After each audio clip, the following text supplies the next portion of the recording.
Trust me guys, Madhu ma'am आपको ऐसे समझा देगी, आपको ऐसे पढ़ा देगी कि आपको कोई भी दिक्कत होगी ही नहीं। वेरी वेरी वेरी इंपॉर्टेंट, ये फ्लो चार्ट अगर आप देख लोगे तो आपको बुक खोलने की भी जरूरत नहीं होगी। ये आपके एनसीईआरटी का डायग्राम है। Very important, breakdown of glucose by various pathways. Hello बच्चों, कैसे हो आप लोग? I welcome you all to this beautiful session. मैं हूं आपकी biology educator Madhu ma'am and आज हम क्लास 10th बायो का एक बहुत बढ़िया चैप्टर करने वाले हैं। इस चैप्टर का नाम है life processes in humans and life processes in plants. अब आपको लगेगा कि अरे मैम, प्लांट्स ह्यूमन सब कुछ साथ में एक ही चैप्टर में पढ़ेंगे, so we'll get very confused. कोई दिक्कत नहीं होगी। Trust me guys, Madhu ma'am आपको ऐसे समझा देगी, आपको ऐसे पढ़ा देगी कि आपको कोई भी दिक्कत होगी ही नहीं। प्लांट्स का अलग रहेगा, एनिमल्स का अलग रहेगा। मैं जब एक सपोज मैं रेस्पिरेशन जब पढ़ाऊंगी, मैं साइड बाय साइड प्लांट्स और एनिमल्स दोनों का रेस्पिरेशन साथ में कवर करने वाली हूँ। When I am teaching nutrition, मैं दोनों का साथ में कवर करने वाली हूँ, ताकि साइड बाय साइड आप कंपेयर भी कर सको कि प्लांट्स में क्या अलग होता है, एनिमल्स में क्या अलग होता है। चलिए, तो इस बात के साथ let's begin with our session today. But सबसे पहले सबसे बड़ी बात है, do you guys know what is a life process?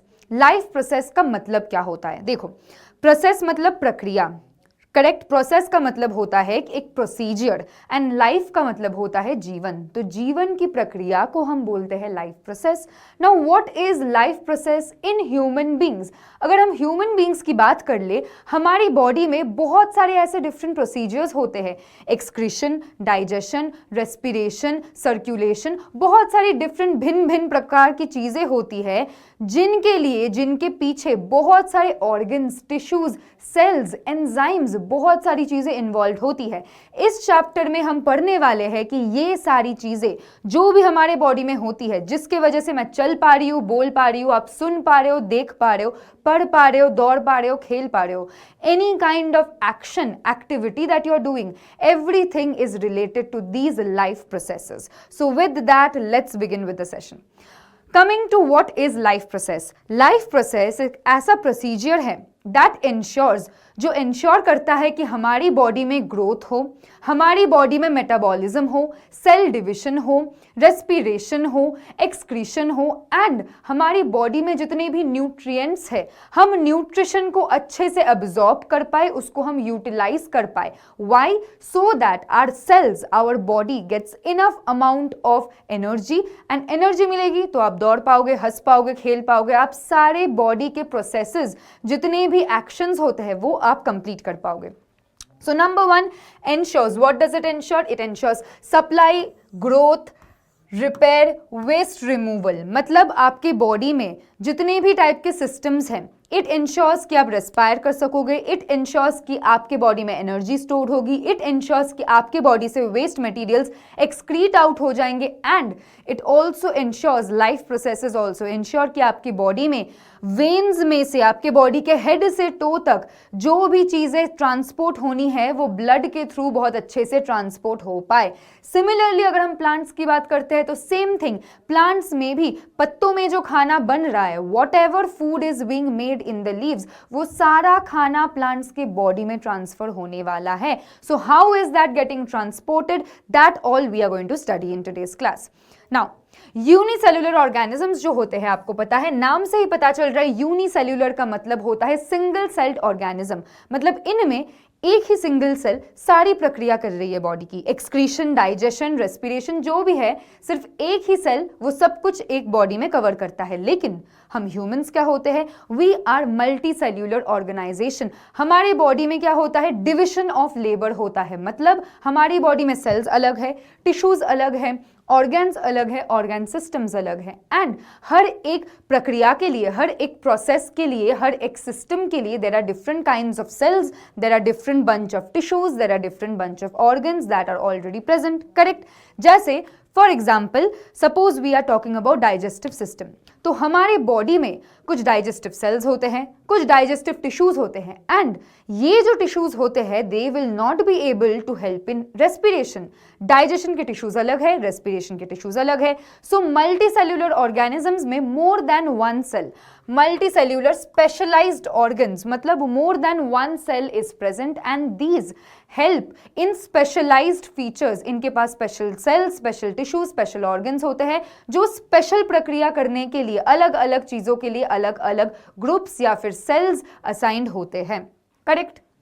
Now driven by biochemical reactions collectively called metabolism। Metabolism word आपने बहुत सुना होगा, बट ये मेटाबॉलिज्म होता क्या है? तो हमारी बॉडी में कुछ बायोकेमिकल चेंजेस होते हैं, मतलब कुछ केमिकल चेंजेस होते हैं हमारे बॉडी में, because of which the cells are active and they are able to carry out day to day life functions. जैसे जब मैं आपको रेस्पिरेशन पढ़ाऊंगी, I will tell you the difference between breathing and respiration, तब आपको और clearly समझ में आएगा कि कैसे हमारे सेल्स मेटाबोलाइज करते हैं एंड एनर्जी रिलीज करते हैं, एनर्जी स्टोर करते हैं, ताकि हम डेली चल पाए, हम डेली अपना काम कर सके। Correct. Energy for life processes ultimately traces back to photosynthesis in producers. अब every single thing in the plants, अगर हम प्लांट्स की बात करते हैं, सब कुछ स्टार्ट होता है प्रोड्यूसर्स से। प्रोड्यूसर्स उनके लिए भगवान है, प्रोड्यूसर्स हमें खाना देते हैं। अगर प्रोड्यूसर्स नहीं होते तो हमें खाना ही नहीं मिलता। जो वेजिटेरियंस होते हैं स्पेसिफिकली, अगर प्रोड्यूसर्स नहीं होते तो उनको खाना नहीं मिलता, तो डायरेक्टली वो कंज्यूम नहीं कर पाते food. So every life process, every food chain, it starts with one single thing, that is the producer, which is very important. ठीक है, लाइफ प्रोसेसेस में हम इतना सब कुछ कवर करने वाले हैं, न्यूट्रिशन, रेस्पिरेशन, ट्रांसपोर्टेशन, एक्सक्रीशन। तो जितने भी आपके न्यूट्रिशन के टाइप्स है, आपके ब्लड, आपका लिम्फ, जो भी चीजें हैं आपके बॉडी में जो ट्रांसपोर्टेशन में हेल्प करती है, we are going to study about every single one of those. तो जल्दी से देख लो। Now why do we need life processes? Already ma'am ने बता दिया है, हमें लाइफ प्रोसेस चाहिए ताकि हम ग्रो कर सके, हमारे सेल्स को रिपेयर कर सके, रिप्लेस कर सके सेल्स को। अलोंग विद दैट बॉडी में जितने भी टाइप्स ऑफ प्रोसीजर्स होने चाहिए उनको कैरी आउट करने के लिए हमें लाइफ प्रोसेसेस की जरूरत है। We need the cells, we need the tissues, so that the normal functioning of the body can happen. तो इन सारी चीजों के लिए हमें लाइफ प्रोसेसेस की जरूरत है। अलोंग विद दैट न्यूट्रिएंट्स को ट्रांसपोर्ट करना, वेस्ट मटेरियल्स को रिमूव करना, बॉडी को बेसिकली बना के रखना ताकि बॉडी हेल्दी नॉर्मली चल पाए, इसके लिए लाइफ प्रोसेसेस बहुत ज्यादा इंपॉर्टेंट होते हैं। Now coming to the first topic which is nutrition. अब न्यूट्रिशन का मतलब क्या होता है? Nutrition is the, what do you call it? It is the amount of food or it is the type of procedure by which the human body or the plant body or any organism in general, it gets certain nutrients ताकि वो वहां से अपने body को चला पाए, अपने body में एनर्जी दे पाए। Correct. Nutrition can be divided into two different types. One is the autotrophic nutrition, number two is the heterotrophic nutrition. अब ऑटोट्रॉपिक न्यूट्रिशन क्या होता है मैम? नाम से ही पता चलेगा, ऑटो का मतलब होता है ऑटोमैटिक।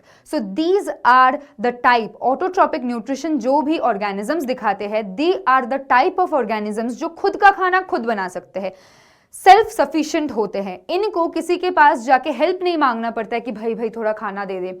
हमें जैसे प्लांट्स के पास जाना पड़ता है कि प्लांट्स हमें थोड़ा वेजिटेबल्स दे दो, लेकिन प्लांट्स को किसी के पास जाना नहीं पड़ता है खाना लाने के लिए। So autotrophic nutrition is the mode of nutrition in organisms where the organisms prepare their own food using simple inorganic substances. तो जो भी सब्सटेंसेस इनके पास अवेलेबल है, simple inorganic substances, they will collect it and they will produce their own food. Most important process in autotrophic nutrition, I hope आप सबको पता ही है। पता है तो जल्दी से कमेंट्स में लिख दो।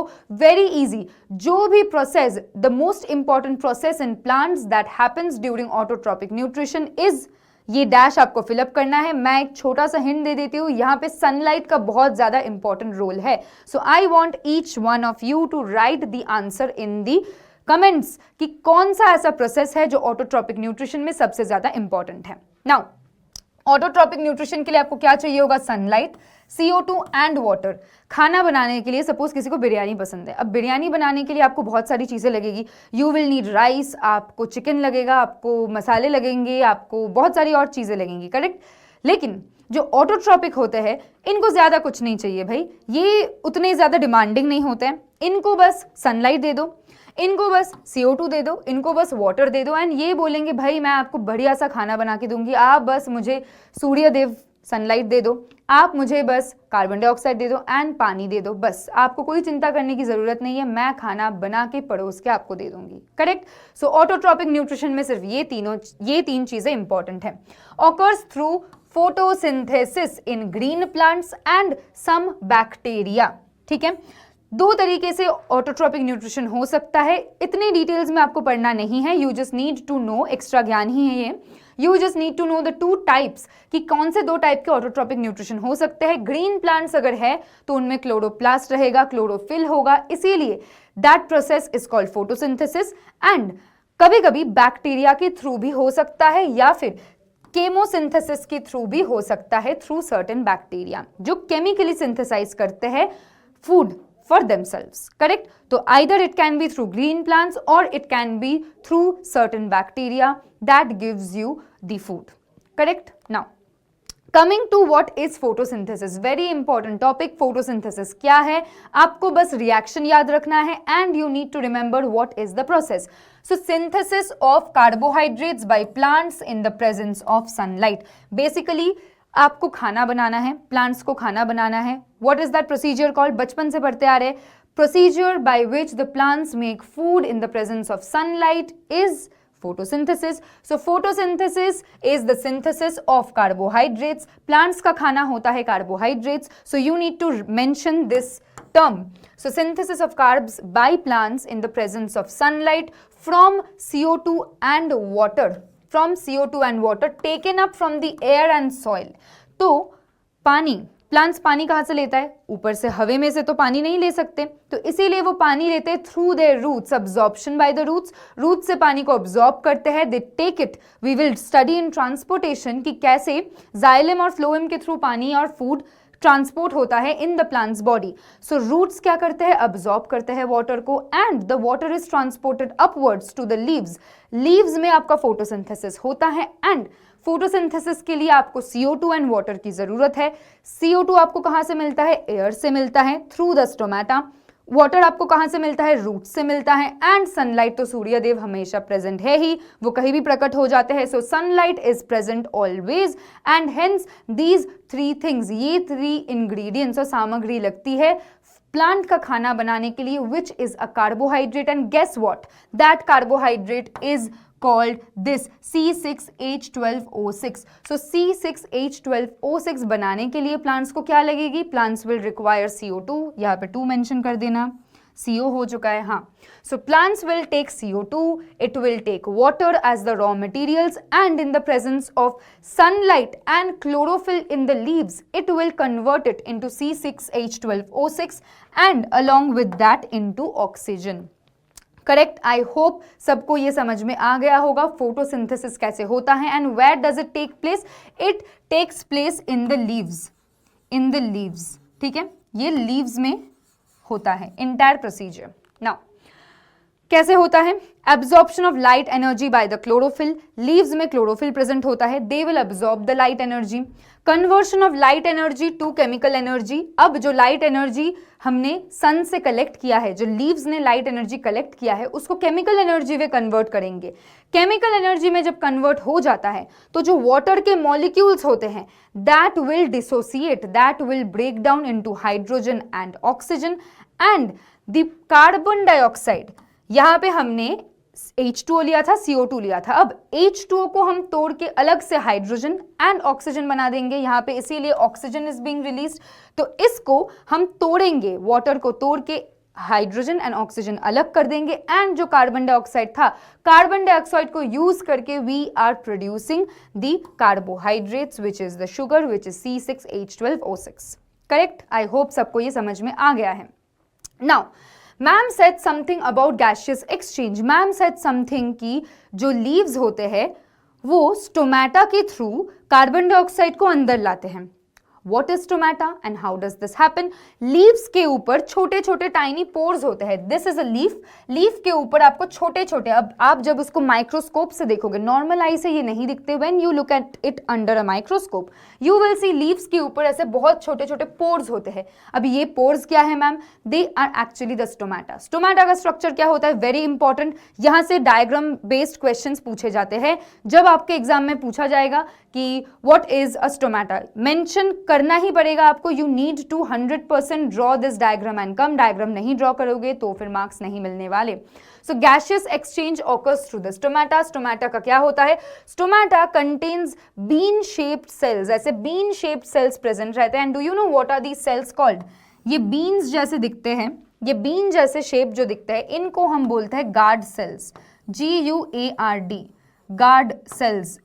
मतलब गार्ड सेल्स मतलब ऐसे सेल्स जो स्टोमाटा का ओपनिंग गार्ड करके रखते हैं, उसको प्रोटेक्ट करते हैं. ये है स्टोमाटा का ओपनिंग, ये अंदर वाला portion, this is the stomatal opening. And ये जो किडनी बीन शेप जैसे चीजें हैं, these are actually called the guard cells. Now when does the stomata open and when does it close? Normally यहाँ पे आपको दिख रहा है कि stomata is closed. Correct, stomata close होता है. अब जब आप बलून्स में पानी भरते हो, एक बलून ले लो, उसमें पानी भर दो, तो बलून फूलने लगेगी. करेक्ट, बलून विल फूल, balloon will expand. When the balloon will expand, तब आपको दिखेगा कि बलून ऐसे लंबा हो रहा है. इट इज एक्सपैंडिंग, वो ऐसे बड़ा हो रहा है. मतलब उसमें उसका सरफेस एरिया इंक्रीज हो रहा है, तो उसका जो पोर है वो ओपन हो रहा है. Similarly when we are talking about the stomata, stomata में क्या होता है? जब यहाँ पे पानी आता है, when something is trying to get inside the stomata, the stomatal pore will open. इसका जो ओपनिंग है ये बड़ा हो जाएगा, ये ऐसे खुल जाएगा, इसका मुंह खुल जाएगा. जैसे आप खाना खाते हो, खाना पास आता है तो आपका मुंह खुल जाता है कि हाँ अभी खाने को अंदर लेके जाना है. In that same manner, the stomata will open.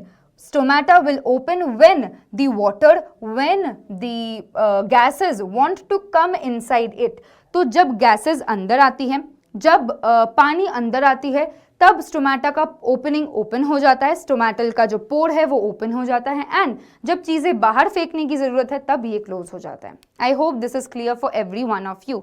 So stomata is very important. Remember, इनको गार्ड सेल्स बोलते हैं. And their main work is gaseous exchange in plants. Carbon dioxide का intake and outtake, it is done by these little, what do you call it, these little creatures which are called stomata. Now coming to heterotrophic nutrition. अब autotrophic तो ma'am हमने पढ़ लिया है कि autotrophic क्या होते हैं, जो खुद का खाना खुद बना सकते हैं. मैम अब हेटेरोट्रॉपिक न्यूट्रिशन के बारे में बता दो. हेटेरोट्रॉपिक का मतलब होता है जो ऑर्गेनिजम्स अपना खाना खुद नहीं बना सकते. They can not produce their own food. जैसे कि हम, do you think we can produce our own food? No, we can cook our own food. हम खुद का खाना खुद कुक कर सकते हैं, लेकिन स्क्रैच से खाना नहीं बना सकते. आज मैं चाहूँ तो मैं अचानक से ब्रोकली नहीं बना सकती.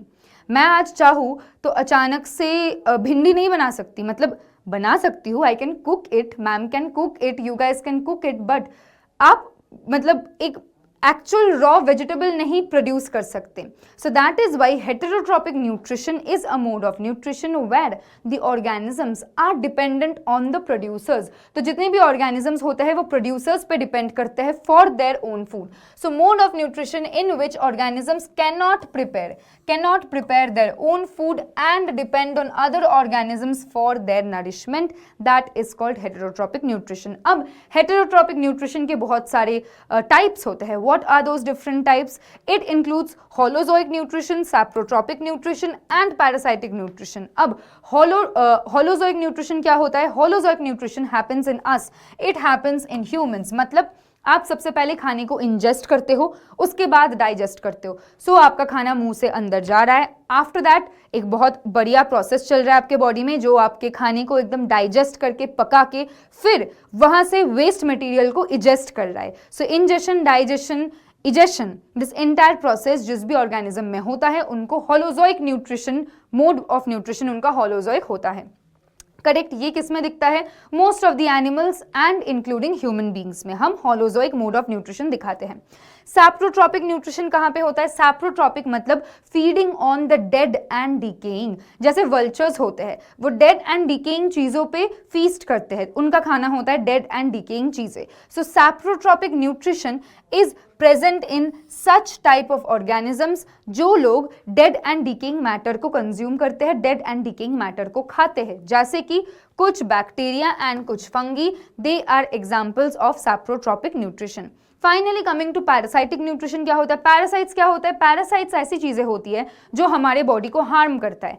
बेसिक सा एग्जांपल पैरासाइट का क्या है? आप सभी को पता है, जुए, Whatever lice, you know lice in the hair, तो ये जो जुए होते हैं बहुत ही गंदे से ऐसे छोटे छोटे कीड़े होते हैं, दे आर एक्चुअली पैरासाइटिक, क्योंकि वो क्या करते हैं? They are present on the head and वो ब्लड सक करते हैं, वो हमारे स्कैल्प से ब्लड को सक करते हैं ताकि उनको न्यूट्रिशन मिल पाए। So parasitic nutrition is a mode of nutrition जहाँ पे deriving nutrients from a host. So ये जो लाइस होता है, ये जो लाइस होता है, जो जुए होते हैं, वो हमारे स्कैल्प से ब्लड कलेक्ट करते हैं एंड इस ब्लड में उनको क्या मिलता है? इस ब्लड में they are getting all of the necessary nutrients for them. तो वो ग्रो करते हैं बट मैं हार्म हो जाती हूँ, तो host is being harmed and the parasite is being benefited, that is called parasitic mode of nutrition. Correct? तो हेटेरोट्रॉपिक न्यूट्रिशन की ये तीनों पॉइंट्स आपको याद रखने हैं। These are the 3 different types और इसके एग्जाम्पल्स भी आपको याद रखने हैं। Now how do living organisms get their food? 2 तरीके से हो सकता है, either self made that is autotrophs और from other organisms that is heterotrophs. Autotrophs होते हैं ये बेसिकली, हम एक जल्दी से रिवाइंड करके इसको रिवाइज कर लेते हैं। अगर वो ऑटोट्रॉप्स होता है तो उनमें क्या होता है? उनमें फोटोसिंथेसिस होती है, ऑलरेडी हमें पता है फोटोसिंथेसिस कैसे होती है, and finally they get the glucose and along with that oxygen. अब animals or humans, they depend directly or indirectly on plants or animals for their food, because guess what, हम heterotropic है, हम खुद का खाना खुद नहीं बना सकते, we depend on the animals. Unicellular organisms like amoeba engulf food fungi absorb from decaying matter. तो fungi क्या होता है? saprotrophic nutrition, fungi में saprotrophic nutrition दिखता है, that is why, sorry guys, yes, हाँ, तो फंगी में क्या होता है? फंगी विल शो सैप्रोट्रॉपिक न्यूट्रिशन, इसीलिए वो डेड एंड डिकेइंग मैटर पे फीस्ट करते हैं। एंड अमीबा में क्या होता है? हम देखने वाले हैं अमीबा क्या करते हैं, वो इनगल्फ करते हैं अपने फूड को। कैसे इनगल्फ करते हैं? Let's look at it. So when we are talking, ये तो हमने कंप्लीट कर लिया है, ये एक देख लेना, ये अच्छे से मैंने चार्ट बना दिया है इसका, make sure that you are looking at it. अच्छे से इसका एक स्क्रीनशॉट ले लो, क्योंकि यहाँ पे आपको points by points flow chart के फॉर्मेट में दिख जाएगा कि होलोजोइक न्यूट्रिशन में क्या होता है, सैप्रोट्रॉपिक्स में क्या होता है एंड पैरासाइट्स में क्या होता है। ठीक है, now coming to the nutrition in amoeba. अब अमीबा में मैंने क्या बोला था? They engulf their food. What do they do? Engulf, ये अपने फूड को एनगल्फ करते हैं। एनगल्फ मतलब निगल जाते हैं अपने फूड को, they will engulf their food. How does it happen? This is the what do you call it, food particle, correct? ये अमीबा है, ये food particle है। now they have a particular organ which is called the pseudopodia. इनमें एक particular organ होता है pseudopodia, and this pseudopodia what does it do? This is like a trapping organ. तो ये ऐसे engulf कर लेते हैं खाने को। This is, suppose ये एक अमीबा है and यहाँ पे आपका food है, so this pseudopodia, this is the pseudopodia, and ये क्या करेंगे? ये इस खाने को engulf करना चाहेंगे, they will want to engulf this food। तो ये अपने flaps को ऐसे चारों तरफ से फेर देंगे, they will put their flaps like this, ताकि ये जो खाना है ये अमीबा के बॉडी के अंदर आ जाए, ताकि वो एक वैक्यूल में खाने को स्टोर कर सके। Correct? So pseudopodia are flap like things that are present in the amoeba and they help in tracking it, in trapping the food. ये फूड को ट्रैप करके कैसे लेके जाते हैं? You can see right here, ये फूड को अंदर घुसा दिया उसने, स्यूडोपोडिया ने ऐसे उसको कलेक्ट कर लिया एंड उसको अंदर घुसा लिया बॉडी के अंदर घुसाने के बाद क्या होता है? फूड पार्टिकल को फूड वैक्यूल में ट्रैप किया जाता है। Food particle is being trapped inside the food vacuole and this is how the entire what do you call it, food enters from outside inside the body of the amoeba. Clear है सभी को? सो amoeba में क्या होता है? Amoeba में क्या याद रखना है? You just need to remember कि there is an organ called the pseudopodia. ये क्या करता है? ये खाने को ट्रैप करता है। खाने को ट्रैप करने के बाद वो खाना अंदर आ जाता है। अंदर कैसे स्टोर होता है? इनसाइड द फूड वैक्यूल, एक ऐसा वैक्यूल जैसा फॉर्म हो जाता है। ये अगर फूड वैक्यूल है तो इसके अंदर ये रहा आपका food, so it gets trapped inside this food vacuole and finally the amoeba is able to eat, उसको अपना खाना मिल जाता है। Correct, very good. अब हम देखने वाले हैं कि ह्यूमंस में कैसे, मतलब हमारे बॉडी में डाइजेशन कैसे होता है, हमें कैसे न्यूट्रिएंट्स मिलता है। अब ह्यूमन डाइजेस्टिव सिस्टम आपको पता है ये एक what do you call it, ये एक बहुत ही बढ़िया सा प्रोसीजर है। कैसा प्रोसीजर है, आप जब खाना खाते हो, suppose you are eating anything, suppose आपने चिप्स खाया तो आप अपने माउथ में उसको डालते हो, फिर वहाँ से आपके जो टीथ है, आपके माउथ में सलाइवा एंड टीथ प्रेजेंट होता है। सलाइवा एंड टीथ उसको ग्राइंड करके, उसको एकदम चर्न करके, उसको एकदम तोड़ तोड़ के एक क्या बोलते हैं उसको, एक गंदा सा एक चीज बनाते हैं। It forms a bolus. इस गंदे से चीज को हम साइंटिफिकली बोलस बोलते हैं। तो आप जो भी खाते हो, आपके मुंह में डालते हो, तो आपका सलाइवा एंड आपका टीथ उसको ग्राइंड करके छोटे छोटे पीसेस में कन्वर्ट करके एक गंदा सा बोलस बनाते हैं। एंड दैट बोलस मतलब एक स्लाइमी सा चीज बना देते हो उसको, ताकि हम उसको निगल पाए, ताकि हम उसको स्वॉलो कर पाए। तो ये प्रोसीजर कैसे चलता है, सबसे पहले you are putting food into your mouth, the mouth passes the food over your pharynx, which is the common passage for both food and air. So pharynx is the common passage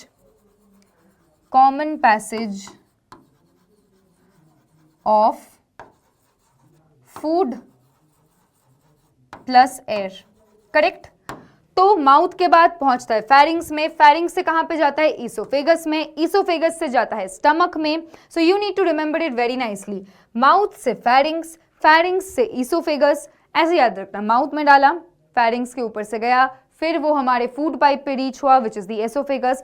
food pipe कहाँ पे लेके जाएगी, food pipe obvious सी बात है उसको stomach में लेके जाएगी। स्टमक में से क्या होगा, स्मॉल इंटेस्टाइन के पास जाएगा। स्मॉल इंटेस्टाइन के 3 पार्ट्स होते हैं, ड्यूडेनम, जेजुनम, इलियम। तो स्मॉल इंटेस्टाइन के तीनों पार्ट्स में पहुंच गए। उसके बाद वो लार्ज इंटेस्टाइन में जाएंगे। लार्ज इंटेस्टाइन में जाने के बाद जो भी वेस्ट मटेरियल्स है वो रेक्टम में पहुंचेगा एंड फाइनली एनस के through it will be out of the body. So आप मुंह से ले रहे हो, मुंह से खाना ले रहे हो, उसके बाद where is it going, it is going to the pharynx. Pharynx के बाद वो ईसोफेगस पे जाएगी, which is your food pipe. Oesophagus के बाद वो स्टमक में आती है। स्टमक में बहुत सारे प्रोसीजर्स होते हैं, बहुत सारे एंजाइम्स होते हैं, बहुत सारे what do you call it, food का ब्रेकडाउन होता है। एंड फाइनली वहां से स्मॉल इंटेस्टाइन में भेजा जाता है, जहां पे जो भी इंपॉर्टेंट चीजें हैं उसको बॉडी रख देती है एंड जो भी वेस्ट मटेरियल्स है उसको लार्ज इंटेस्टाइन में भेज देते हैं। लार्ज इंटेस्टाइन के through all of the waste materials gets stored in the rectum and finally it gets your solid waste, it goes out of the body through your anus. ठीक है, overview यही है। अब Now we want to see what are the digestive glands. हमारे stomach में या फिर हमारे डाइजेस्टिव सिस्टम में बहुत सारे ग्लैंड्स होते हैं। That digestive gland starts right here from the mouth itself. मुंह में से स्टार्ट होता है आपका digestive gland. What is the digestive gland present in the mouth? In the mouth you will get your salivary glands. मुंह में रहता है saliva, correct. So in your mouth you get a particular gland which is the salivary gland and इसके 3 types होते हैं, parotid, submaxillary, sublingual. You don't need to study these in details, सिर्फ इनके नाम याद रखो। नाम याद भी नहीं रखना चाहते हो दैट इज ऑल्सो फाइन, उतना इंपॉर्टेंट नहीं है from your boards point of view. लेकिन अगर आप नीट के लिए प्रिपेयर करोगे then it is absolutely very very very important. NEET के लिए ये बहुत ज़्यादा इंपॉर्टेंट होता है। So salivary glands, parotid, submaxillary and sublingual, ये 3 होते हैं जो आपके मुंह में प्रेजेंट होते हैं in your mouth. Then you have the pancreas, you have the liver, you have the gastric glands and you have the intestinal glands. So these are the different digestive glands that are present in your digestive system. And ये क्या करते हैं, they release, glands का काम क्या होता है, glands का काम होता है either hormones release करना, enzyme release करना, कुछ भी चीजें release करना, correct? So glands, ये जो digestive glands होते हैं ये कुछ juices release करते हैं, ये कुछ enzymes release करते हैं that actually help in digestion of food. Digestion of food का मतलब breakdown of food. So obvious सी बात है, आपने जो खाना खाया है, suppose आपने चिप्स खाया है तो पोटैटो चिप्स में आपको क्या मिलेगा, you will get fats, you will get carbohydrates. So ये जो भी न्यूट्रिएंट्स आपके बॉडी में जा रहा है, दी responsibility of the digestive system is to break down these into their very simpler products. इनको अपने simple products में convert करते हैं ताकि बॉडी को एनर्जी मिल सके. So all of those are done by these digestive glands. अब अच्छे से देख लेते हैं कैसे क्या होता है. This entire thing, ये जो फ्लो चार्ट आपको दिख रहा है, वेरी वेरी वेरी इंपॉर्टेंट. ये फ्लो चार्ट अगर आप देख लोगे तो आपको बुक खोलने की भी ज़रूरत नहीं होगी. मैंने इतने अच्छे से सब कुछ कॉम्पैक्ट एक स्लाइड में डाल दिया है कि अगर आप सिर्फ ये वाला स्लाइड देख लोगे, मैं चाहती हूँ सभी बच्चे ये अपना कॉपी पेन उठाएं और इसको नोट्स बना ले.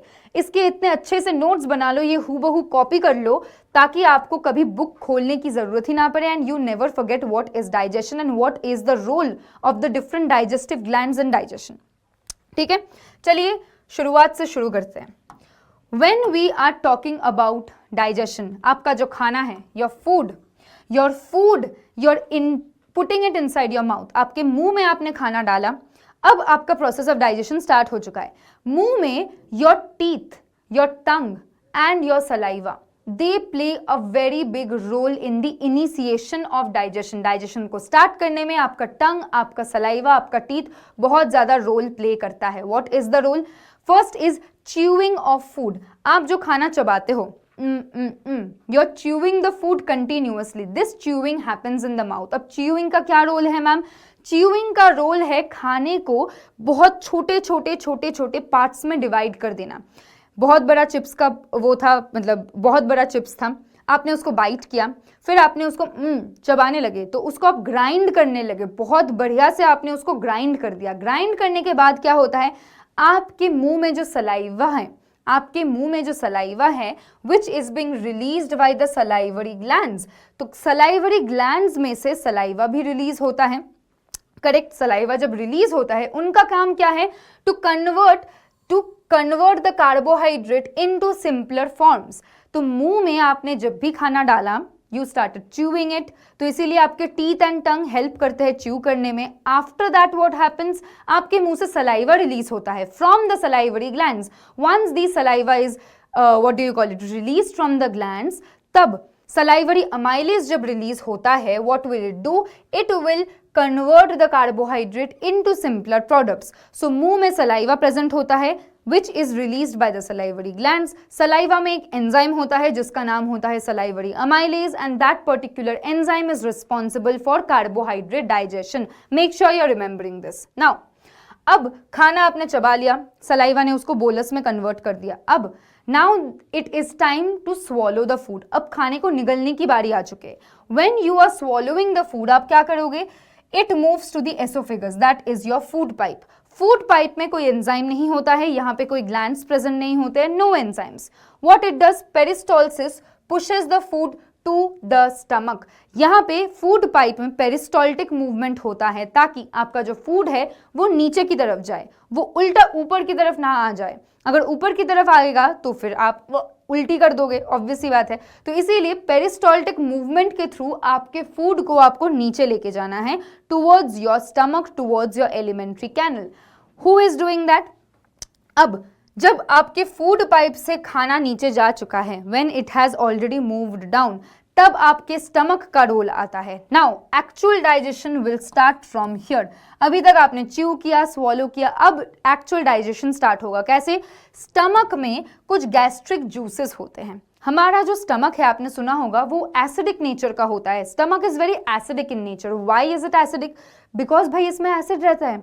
सिंपल सी बात है, स्टमक में एसिड रहता है. आप बोलोगे अरे मैम ये क्या बात बोल रहे हो आप, स्टमक में एसिड रहता है तो हम कैसे जिंदा हैं? हमारे स्कूल्स में तो केमिस्ट्री टीचर तो बताते हैं कि एसिड अगर थोड़ा सा भी स्किन पे गिर जाए तो it's very harmful for us. But do you know actually your stomach contains high amounts of hydrochloric acid. इतना high amount of hydrochloric acid रहता है कि अगर आप एक स्टील वाले ब्लेड को निगल जाओगे तो आपका स्टमक उसे भी कोरोड कर देगा, आपका स्टमक उसे भी मतलब खा जाएगा. तो इतना ज़्यादा amount of HCl is present inside the stomach. So stomach contains gastric juices which are released by the gastric glands. अभी तक हमने 2 ग्लैंड्स कवर किए हैं. Number 1 is your salivary glands, जहाँ से सलाइवा रिलीज होता है, जिसमें सलाइवरी अमाइलेज होता है. Number 2 gland is the gastric gland. gland. So this is gland number 1, this is gland number 2. Gastric glands क्या करते हैं? Gastric gland से दो चीजें रिलीज होती है, HCl and pepsin. Pepsin क्या है? Pepsin is actually an enzyme. It is an enzyme. क्या करता है? एक्चुअली पेप्सिनोजेन एक एंजाइम होता है इनएक्टिव फॉर्म में, जो पेप्सिन में कन्वर्ट होता है एक्टिव फॉर्म में, एंड फाइनली ये प्रोटीन के डाइजेशन में हेल्प करता है. What does it do? It helps in the digestion of protein.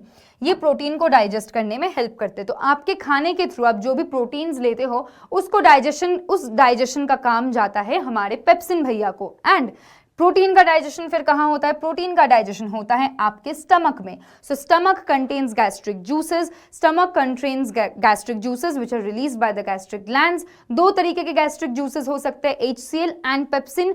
HCl का काम है स्टमक में एसिडिक pH मेंटेन करना, एसिडिक मीडियम मेंटेन करना, एंड आपके पेप्सिन का काम क्या होता है? पेप्सिन का काम होता है प्रोटीन को डाइजेशन में हेल्प करना. Now comes your small intestine. अब खाना स्मॉल इंटेस्टाइन तक पहुंच चुका है. यहाँ पे तीन भाई रहते हैं. तो स्मॉल इंटेस्टाइन के तीन भाई है जिनका नाम है bile juice which is secreted by the liver. फिर आते हैं पैनक्रियास एंड फाइनली आपके इंटेस्टिनल ग्लैंड्स. तो स्मॉल इंटेस्टाइन के ये जो दो भाई हैं which is the liver and the pancreas, ये क्या करते हैं? लिवर का काम होता है बाइल जूस रिलीज करना. That actually emulsifies the fats. Fat emulsification का मतलब क्या होता है? फैट्स को तोड़ते हैं, इतने छोटे छोटे प्रकार में तोड़ते हैं, इतने छोटे छोटे मॉलिक्यूल्स में तोड़ते हैं, उस प्रोसेस को हम बोलते हैं emulsification. So break down of fats, this means break down of fats. ठीक है, तो हमारे स्मॉल इंटेस्टाइन में सबसे पहले क्या होता है? बाइल जूस लिवर में से सिक्रीट होता है that actually breaks down the fats into very small pieces and that is called emulsification. Next क्या होता है? pancreas, they will release pancreatic juice. अब pancreatic juice के 3 types होते हैं. Number 1 pancreatic amylase. हमेशा याद रखना amylase वर्ड जहां पे भी यूज होगा ये कार्बोहाइड्रेट की डाइजेशन करवाएगी. Salivary amylase carbohydrate digestion. Pancreatic amylase, salivary amylase क्यों? क्योंकि वो सलाइवरी ग्लैंड से रिलीज होता है. पैनक्रियाटिक अमाइलेज क्यों? क्योंकि वो पैनक्रियास से रिलीज होता है. सो पैनक्रियाटिक अमाइलेज कार्बोहाइड्रेट के डाइजेशन में हेल्प करता है. ट्रिप्सिन प्रोटीन के डाइजेशन में हेल्प करता है. लाइपेज फैट्स के डाइजेशन में हेल्प करता है. करेक्ट. सो ये बहुत कॉमन क्वेश्चन है जो आपके एग्जाम्स में पूछा जाता है कि व्हाट इज दैट, ये ऐसा कौन सा पार्ट है जहां पे प्रोटीन्स, फैट्स, कार्बोहाइड्रेट्स तीनों चीजों का डाइजेशन होता है? ऐसा एक ऑर्गन बता दो जहां पे तीनों चीजों का डाइजेशन साथ में होता है. You need to answer pancreas. आपका आंसर होना चाहिए पैनक्रियाज. क्यों? क्योंकि यहाँ का जो पैनक्रियाटिक जूस है ये 3 डिफरेंट टाइप्स के एंजाइम्स को रिलीज करता है जो कि कार्बोहाइड्रेट्स को डाइजेस्ट कर सकते हैं, प्रोटीन्स को डाइजेस्ट कर सकते हैं, along with that they can also digest the fats. ठीक है, तीनों एंजाइम्स के नाम अच्छे से याद रखना है. फाइनल आता है फाइनल बॉस जो कि है हमारा इंटेस्टिनल जूस. इंटेस्टिनल जूस क्या करता है? सब कुछ सबने तोड़ दिया, पैनक्रियाज ने, लिवर ने बहुत हेल्प कर लिया. अब स्मॉल इंटेस्टाइन के पास जाता है फाइनल डाइजेशन करने के लिए. फाइनल डाइजेशन का मतलब जितनी भी चीजें हैं अभी तक, जितने भी स्मॉल पीसेस में मैंने तोड़ा है उनको अल्टीमेटली स्मॉल पीस में तोड़ना है. जैसे कार्बोहाइड्रेट्स जो है उनको तोड़ के मैंने बनाया ग्लूकोज, प्रोटीन्स जो है उनको तोड़ के मैंने बनाया अमीनो एसिड्स. ठीक है, एंड फैट्स जो है उनको मैंने बनाया fatty acid and glycerol.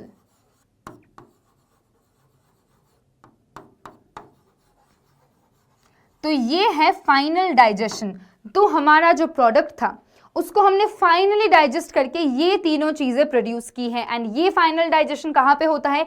This final digestion happens in your small intestine by the intestinal juice. तो अभी तक पैनक्रियाज ने, लिवर ने जो भी चीजें तोड़ी है छोटे छोटे पार्ट्स में, उनको फाइनली डाइजेस्ट करता है intestinal juice in the small intestine. अब स्मॉल इंटेस्टाइन में सब कुछ डाइजेस्ट हो चुका है. अभी जो वेस्ट मटेरियल्स है जो हमारी बॉडी के लिए ज़रूरी नहीं है वो क्या होता है, those things move into the large intestine, यहाँ पे कोई एंजाइम्स की जरूरत नहीं होती है।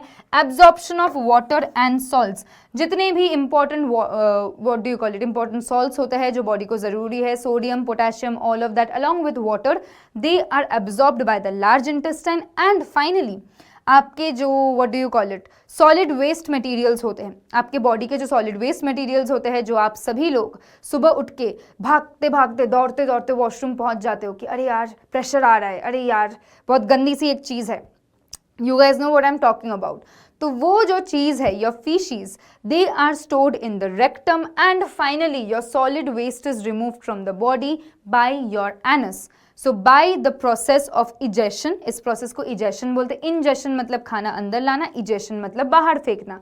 तो through the process of egestion your solid waste, your faeces is getting out of the body by the anus. ठीक है, तो ये था आपके पूरे डाइजेशन का प्रोसेस। आई होप सभी को समझ में आ गया होगा, it's clear for everyone. Make sure कि आप इसका स्क्रीनशॉट ले रहे हो या फिर इसको अच्छे से लिख रहे हो अपने नोटबुक में, because this is very important. ये चार्ट देख लोगे तो आपको कभी भी दिक्कत नहीं होगी। करेक्ट। नाउ फाइनल डाइजेशन हमने डिस्कस कर लिया है, अभी हम रेस्पिरेशन की तरफ पहुंच चुके हैं। Yes ma'am, we have completed digestion successfully, nutrition digestion complete कर लिया है, अभी हम पहुंच चुके हैं रेस्पिरेशन की तरफ। अब जो रेस्पिरेटरी सिस्टम होता है, रेस्पिरेशन का काम क्या होता है, air inhalation, air exhalation, and क्या करती है ये, they actually do some cellular processes in our body so that the body can release some amount of energy. Basically body से एटीपी प्रोड्यूस होनी चाहिए ताकि डे टू डे एक्शंस हम कर पाए, ताकि डे टू डे हम काम कर पाए। अब रेस्पिरेटरी सिस्टम डिफरेंट ऑर्गेनिजम्स में डिफरेंट होता है। जैसे कि फिशेज में क्या होता है, गिल से रेस्पायर करते हैं, रेस्पिरेटरी ऑर्गन्स अलग होते हैं। हमारे इसमें क्या है, ह्यूमंस में क्या है, we have the lungs which helps in respiration in humans. Lungs, nostrils, pharynx, trachea, bronchi, bronchioles, alveoli, these help in the respiration in humans. अगर हम रेस्पिरेशन इन फ्रॉग की बात करते हैं तो फ्रॉग और अर्थवर्म ऐसे होते हैं जो अपने स्किन के थ्रू, फ्रॉग एक ऐसा बंदा है जो पानी में भी रह सकता है, जो लैंड में भी रह सकता है। करेक्ट। सो फ्रॉग क्या करता है, it will respire both through the lungs and the skin. And when we talk about the earthworms, they will only show cutaneous respiration. इसको हम बोलते हैं क्यूटेनियस। ऐसा मत समझना कि अर्थवर्म्स क्यूट होते हैं इसीलिए उसको क्यूटेनियस रेस्पिरेशन बोलते हैं, नहीं।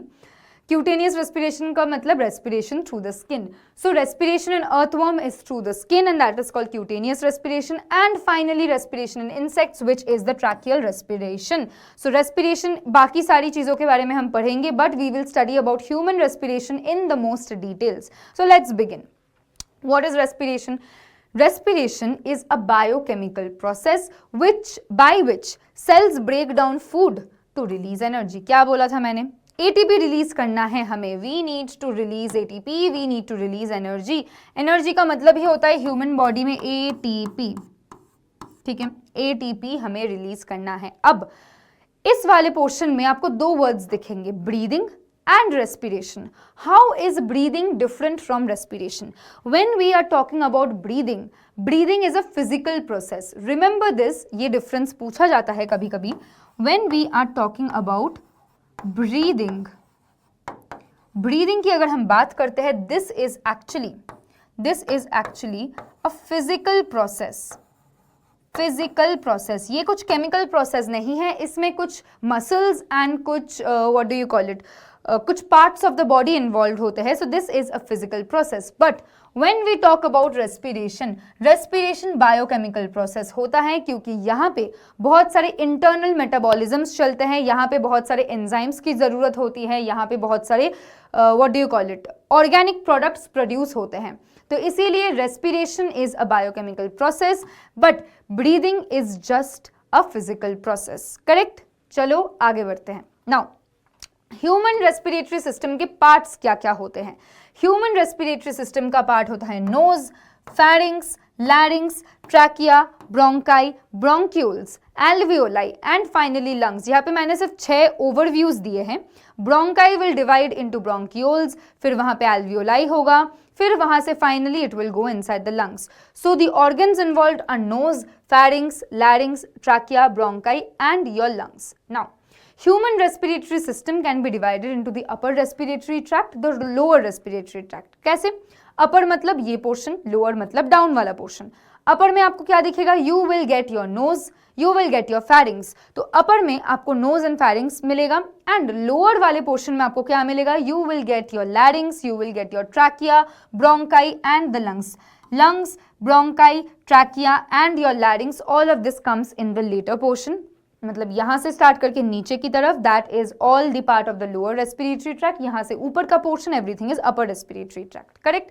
नाउ ह्यूमन रेस्पिरेटरी सिस्टम में क्या होता है? Nasal cavity. नेजल कैविटी का काम क्या होता है? आप नाक से you are inhaling the air. मैंने एयर को इनहेल किया. अब आपने देखा होगा कि नोज के अंदर हमारे कुछ ऐसे बहुत what do you call it, ऐसे हेयर लाइक स्ट्रक्चर्स होते हैं. हेयर लाइक स्ट्रक्चर्स नहीं, हेयर ही होते हैं. तो आपको लगेगा मैम नोज के अंदर हेयर क्यों है? नोज के अंदर हेयर है to actually trap the dust particles. So this nasal chamber, your nose actually filters the air. क्योंकि आपका लंग्स जो होता है वो बहुत ही स्टेराइल होता है. लंग्स इतना ज़्यादा स्टेराइल होता है कि कोई भी अमाउंट ऑफ गंदगी अगर लंग्स तक पहुंच जाए तो इन्फेक्शन हो जाएगा. तो इसीलिए हमारा जो नोज है वो फिल्टर की तरह काम करता है. कैसे फिल्टर की तरह काम करता है? ये जो आपके हेयर है नोज के अंदर, दे एक्चुअली ट्रैप, वो क्या करते हैं? वो ट्रैप करते हैं डस्ट पार्टिकल्स को. जितने भी गंदे डस्ट पार्टिकल्स है उनको ट्रैप कर लेते हैं, उनको ट्रैप करते हैं. And what it does, it moistens the incoming air. जब आप ऐसे करोगे आप देखोगे कि बहुत गर्म हवा निकलती है. करेक्ट. सो ये क्या करता है? ये उस एयर को मॉइस्चन भी कर देता है, उस एयर में कुछ ह्यूमिडिटी भी मिला देती है. ठीक है. So that is the role of the nasal cavity. Now, when we talk about the pharynx, pharynx क्या करता है? Serves as the common passage for both air and food. तो air and food का एक common passage होता है. Before being divided into the trachea and the esophagus, there is a common portion जहाँ से खाना को भी पास होना होता है, air को भी पास होना होता है. That is called your pharynx. Correct? Larynx क्या है? Voice box है. It is the voice box and prevents food from entering the windpipe. लैरिंग्स क्या होता है? यहाँ पे आपका वॉइस बॉक्स, आप हाथ दोगे तो यहाँ पे आप देखोगे, you will put your fingers here and you will see this is vibrating. So this is your लैरिंग्स. यहाँ पे एक पोर्शन होता है जिसको हम एपिग्लॉटिस बोलते हैं, which is like a flap, जो बेसिकली चेक करता है कि आपका जो खाना है it should not move into the wind pipe.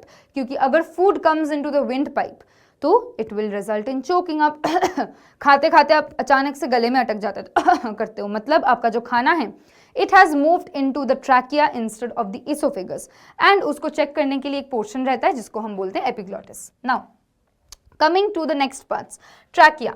trachea क्या करता है? trachea carries air to the lungs and is lined with cilia to trap dust and microbes. तो ये है आपका trachea. this is your windpipe. ये है आपका विंड पाइप. इसका काम क्या है? It's like a pipe. So it will transport. तो ये क्या करता है? Carries the air to the lungs. Trachea will carry the air. ये एयर को ऐसे कैरी करके लेके जाएगी and it will move it to the lungs. And ये जो ट्रैकिया है यहाँ पे आपको ये चीजें दिख रही है रिंग्स जैसी. These are the rings and these are actually called cartilaginous rings. Cartilaginous rings. These are actually the rings of the trachea.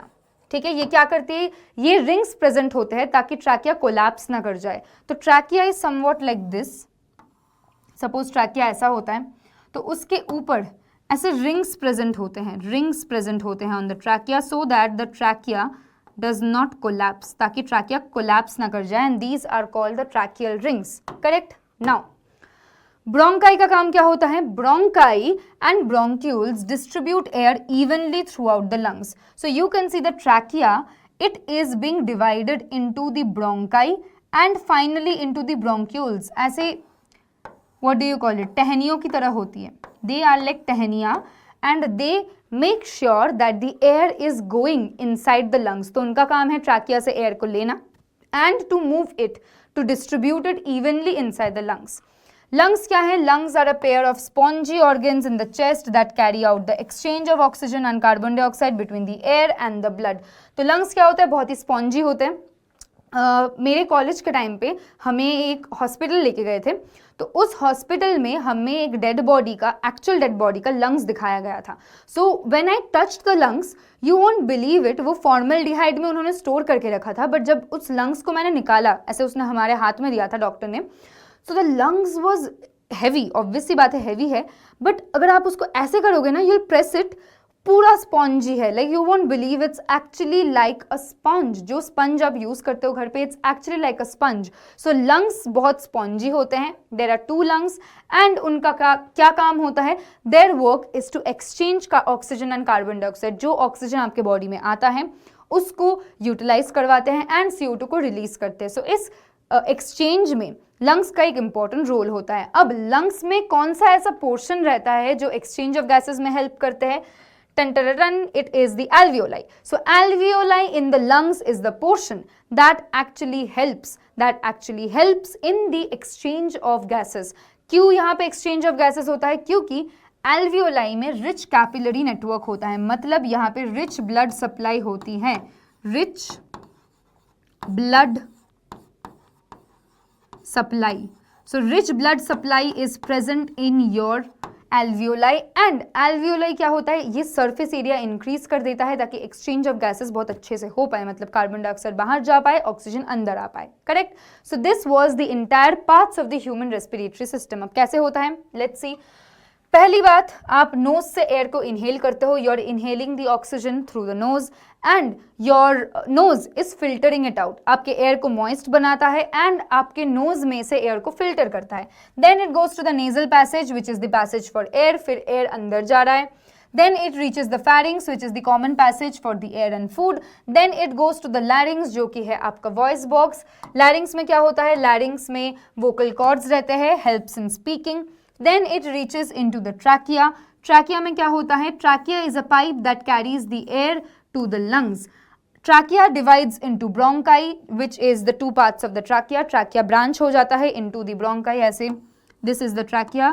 It gets divided into 2 bronchi. ये ऊपर वाला पोर्शन ट्रैकिया होता है एंड ये नीचे वाला पोर्शन ब्रोंकाई होता है, करेक्ट। उसके बाद bronchi will develop into bronchioles, smaller branches of the bronchi. फिर वहां से एल्वियोलाई आएगा। एल्वियोलाई क्या करेगी, site of gaseous exchange, because इसमें बहुत ज्यादा कैपिलरी नेटवर्क होता है एंड ये सरफेस एरिया इंक्रीज करता है। Finally it will reach the lungs where the entire what do you call it process is completed. तो फिर lungs के थ्रू ये क्या होगा, the exchange of gases will happen in the body. So this was the respiration in the animals, in the human beings. अब ma'am ये तो हमें रेस्पिरेशन समझ में आ गया, ये तो पार्ट समझ में आ गए, ये तो एयर कैसे अंदर आता है बाहर जाता है ये समझ में आ गया, बट मैम ब्रीदिंग का मैकेनिज्म कैसे होता है, मतलब हम जो ये इनहेल कर रहे हैं ये कैसे कर रहे हैं, कौन से मसल्स इसमें इन्वॉल्व है, मतलब बॉडी में क्या हो रहा है कि बाहर से एटमॉस्फेयर से air is coming inside. Let's look at it.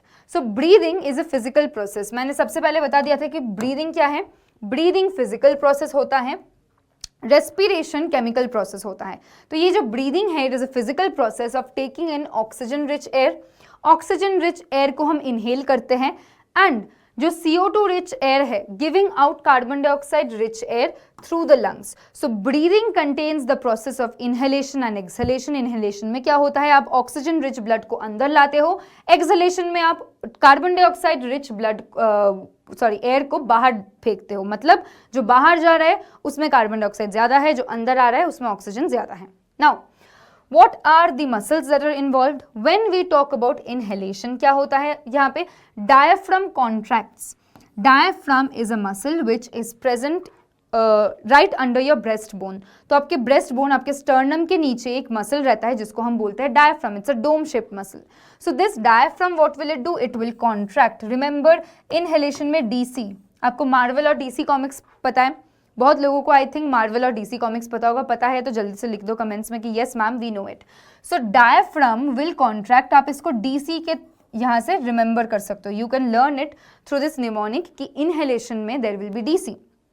DC मतलब diaphragm will contract and it will move downward. Diaphragm contract होगा, नीचे की तरफ जाएगा। What will happen to the rib cage? Rib cage will move upward and it will move outward. तो आप जब inhale करते हो, जब chest area expands, this area will expand जब आप इनहेल करते हो। क्यों होता है, क्योंकि आपके जो रिब्स है it will move upward and outward, so आपके रिब्स फूल जाते हैं। व्हेन यू आर पुटिंग, एक बलून है, बलून में जब आप एयर भरते हो, जब आप फू करके बलून के अंदर एयर भरते हो तो बलून एक्सपैंड होता है। इन दैट सेम मैनर आपका चेस्ट भी एक्सपैंड करता है जब आप इनहेल करते हो, क्योंकि आप बाहर से एयर को अंदर लेके आ रहे हो। Why does that happen? Because your rib cage, it will move upward and outward and air will rush inside the lungs. So you can see here that this is your diaphragm. What will it do? It will move downward. ये downward की तरफ move करता है and आपका जो ribs है they will expand. ये इतनी ज़्यादा expand कर जाएंगे कि बाहर से air will start coming inside the lungs. Correct? जब हम exhalation की बात करते हैं उल्टा होता है। Diaphragm relaxes. Doctor, DR. वहां पे था DC, एक्सहेलेशन में है DR. So your diaphragm will relax and the diaphragm will move upward. Inhalation में डायफ्राम डाउनवर्ड जाता था, एक्सहेलेशन में सब कुछ उल्टा होगा, डायफ्राम विल मूव अपवर्ड. जब डायफ्राम ने अपवर्ड मूव कर लिया, रिब केज क्या होगा? Rib cage moves downward and inward. Inhalation में था rib cage will move upward and outward, मतलब rib cage will move upward and outward. Expand होगा, इनहेलेशन में एक्सपैंड होगा, एक्सहेलेशन में बंद हो जाएगा. So it will move downward and inward because it will contract, it will come closer to each other. So rib cage moves downward and inward and air is expelled from the lungs because वो contract हो रहा है. जब आप balloon को ऐसे पकड़ते हो, आप उसको कॉन्ट्रैक्ट करवाते हो, उसको उस पर प्रेशर डालते हो, तो air will start going out. In that same manner ये जो रिब केज है ये ऐसे पास आ रहे हैं and they are moving downwards because अभी एयर को बाहर निकालने का टाइम है. So remember rib cage will move downward and inward and in exhalation air is expelled out from the lungs. Correct. अब रेस्पिरेटरी पिगमेंट्स इन ह्यूमंस. हमें पता है कि हमारे बॉडी में कुछ रेस्पिरेटरी पिगमेंट्स होते हैं. In humans, the respiratory pigment is none other than our hemoglobin.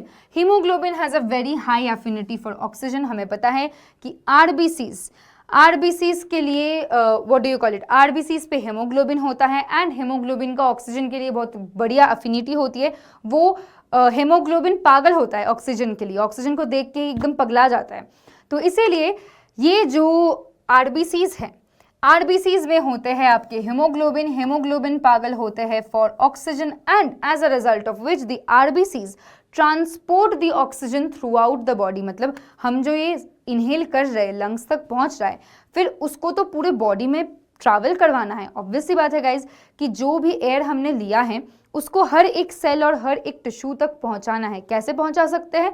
Through our transport system which is the blood. So through the blood we can actually transport the air that was taken in, the oxygen that was taken in. कैसे कर सकते हैं? Blood में होते हैं RBCs, RBCs में होते हैं हेमोग्लोबिन. हेमोग्लोबिन को पसंद है ऑक्सीजन, तो हेमोग्लोबिन ऑक्सीजन को बुलाता है कि आजा आजा आजा मेरे साथ चल. तो हेमोग्लोबिन ऑक्सीजन को ले लेता है and finally through the RBCs it is transporting it all over through the body. So hemoglobin carries oxygen to tissues and helps maintain normal body function. I hope this is clear for everyone.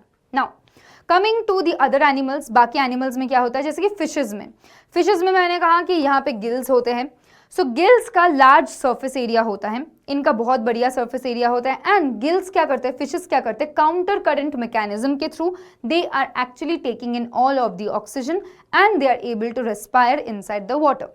अगर हम insects की बात कर ले, insects में ट्रैकियल्स होते हैं. ठीक है, इंसेक्ट्स में ट्रैकियल सिस्टम होते हैं, उनमें छोटे छोटे एयर सैक्स होते हैं. सो बेसिकली इंसेक्ट्स में डिफ्यूजन के थ्रू टिश्यूज में ऑक्सीजन आता है, क्योंकि इंसेक्ट्स जो होते हैं उनके ब्लड में हेमोग्लोबिन नहीं होता है. इंसेक्ट्स के ब्लड में हेमोग्लोबिन नहीं होता है, हेमोग्लोबिन इज नॉट नीडेड. इसीलिए छोटे छोटे एयर सैक्स होते हैं इनके बॉडी में. Through these air sacs, through these spiracles, what happens? The air actually gets inside of the body of the what do you call it? Insect through the process of diffusion. ठीक है. When we talk about earthworms and amphibians, मैंने क्या कहा था? Amphibians में frog जो होता है इसके पास दो तरीके होते हैं. लैंड पे lungs on the land, and अगर ये पानी में रहते हैं in the water, तो ये क्या करते हैं? in the water through the skin. ठीक है, पानी में ये स्किन के थ्रू रेस्पायर करते हैं, लैंड पे लंग्स के थ्रू रेस्पायर करते हैं. When we are talking about the earthworms, इनमें cutaneous respiration होता है. Cutaneous respiration का मतलब they only respire through the skin. इनका skin बहुत moist होता है, as a result of which skin के through ये oxygen का transport कर पाते हैं, and as a result of which skin के through ये respire कर पाते हैं. Now, this is a chart, अच्छे से इसको देख लेना. जो भी मैंने अभी तक पढ़ाया है, जितने भी डिफरेंट टाइप्स ऑफ ऑर्गेनिजम्स हैं, उनका रेस्पिरेटरी ऑर्गन एंड उनका मोड ऑफ अडेप्टेशन. जैसे कि अर्थवर्म में skin is the respiratory organ and it is always moist to allow the diffusion of gases. वैसे ही मैंने बाकी सब कुछ भी यहाँ पे मेंशन कर दिया है. स्क्रीनशॉट ले लो इस चीज का, because it is very important. Now coming to the types of respiration. अब रेस्पिरेशन के दो टाइप्स होते हैं, presence of oxygen, absence of oxygen.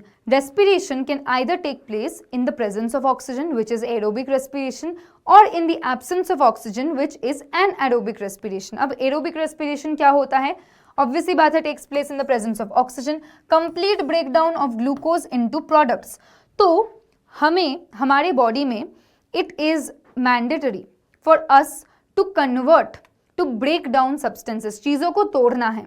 कैसे तोड़ना है? We want to just break down things so that it become simple for our body to digest और to utilize. तो एरोबिक रेस्पिरेशन में हमेशा ऑक्सीजन प्रेजेंट होता है एंड जो भी ग्लूकोज है, जो भी आपके बॉडी में ग्लूकोज है, हमें इसको कन्वर्ट करना है into CO2, into water and to release the energy. So aerobic respiration में आपको ऑक्सीजन की ज़रूरत होती है. ऑक्सीजन के थ्रू आप ग्लूकोज को तोड़ते हो, तोड़ के आप carbon dioxide, water and energy release करते हो. Similarly, when we talk about anaerobic respiration, यहाँ पे occurs without oxygen. यहाँ पे ऑक्सीजन की ज़रूरत नहीं होती है because they are anaerobic. किस में होता है? Bacteria, fungi, deep plant tissues, दे शो anaerobic respiration. क्या होता है? इसके रेस्पिरेशन को हम बोलते हैं फर्मेंटेशन. सेम ग्लूकोज है, लेकिन ग्लूकोज ऑक्सीजन यूटिलाइज नहीं कर रहा है. Glucose is not utilizing oxygen. Here you will see no O2. Correct? तो ये ग्लूकोज है. It will convert it into ethanol. Ethanol में कन्वर्ट करता है फर्मेंटेशन के through the process of fermentation the glucose is being converted into ethanol, into CO2 and finally energy release कर पा रहा है. So what is happening in the absence of oxygen? यहाँ पे एथेनॉल का फॉर्मेशन हो रहा है and as a result of which energy release हो रही है. नेक्स्ट स्लाइड में आप देखने वाले हो कि कैसे लैक्टिक एसिड भी प्रोड्यूस होता है in the process of anaerobic respiration. ये आपके NCERT का डायग्राम है, very important. Breakdown of glucose by various pathways. अब ग्लूकोज को तोड़ के हमें एनर्जी लाना है. वो हम तीन टाइप के प्रकार से कर सकते हैं. One in the absence of oxygen, one in the presence of oxygen, one in the partial presence of oxygen. ठीक है? एक लैक ऑफ ऑक्सीजन में मतलब ऑक्सीजन कम है, एक एब्सेंस ऑफ ऑक्सीजन में मतलब ऑक्सीजन है ही नहीं, और दूसरा in the presence of oxygen. So when we have to break down the glucose, glucose को हमें ब्रेक डाउन करके ग्लूकोज को हमें 6 कार्बन मॉलिक्यूल से कन्वर्ट करना है पाइरूवेट में, which is a 3 carbon molecule, and all of this happens in the cytoplasm. Correct? यहाँ से पाइरूवेट में कन्वर्ट होने के बाद इसको अगर प्रेजेंस ऑफ ऑक्सीजन में किया, अगर प्रेजेंस ऑफ ऑक्सीजन में किया तो वो प्रोसेस होता है माइटोकॉन्ड्रिया में, मतलब एरोबिक रेस्पिरेशन होता है माइटोकॉन्ड्रिया में and it gives you CO2 plus water plus energy.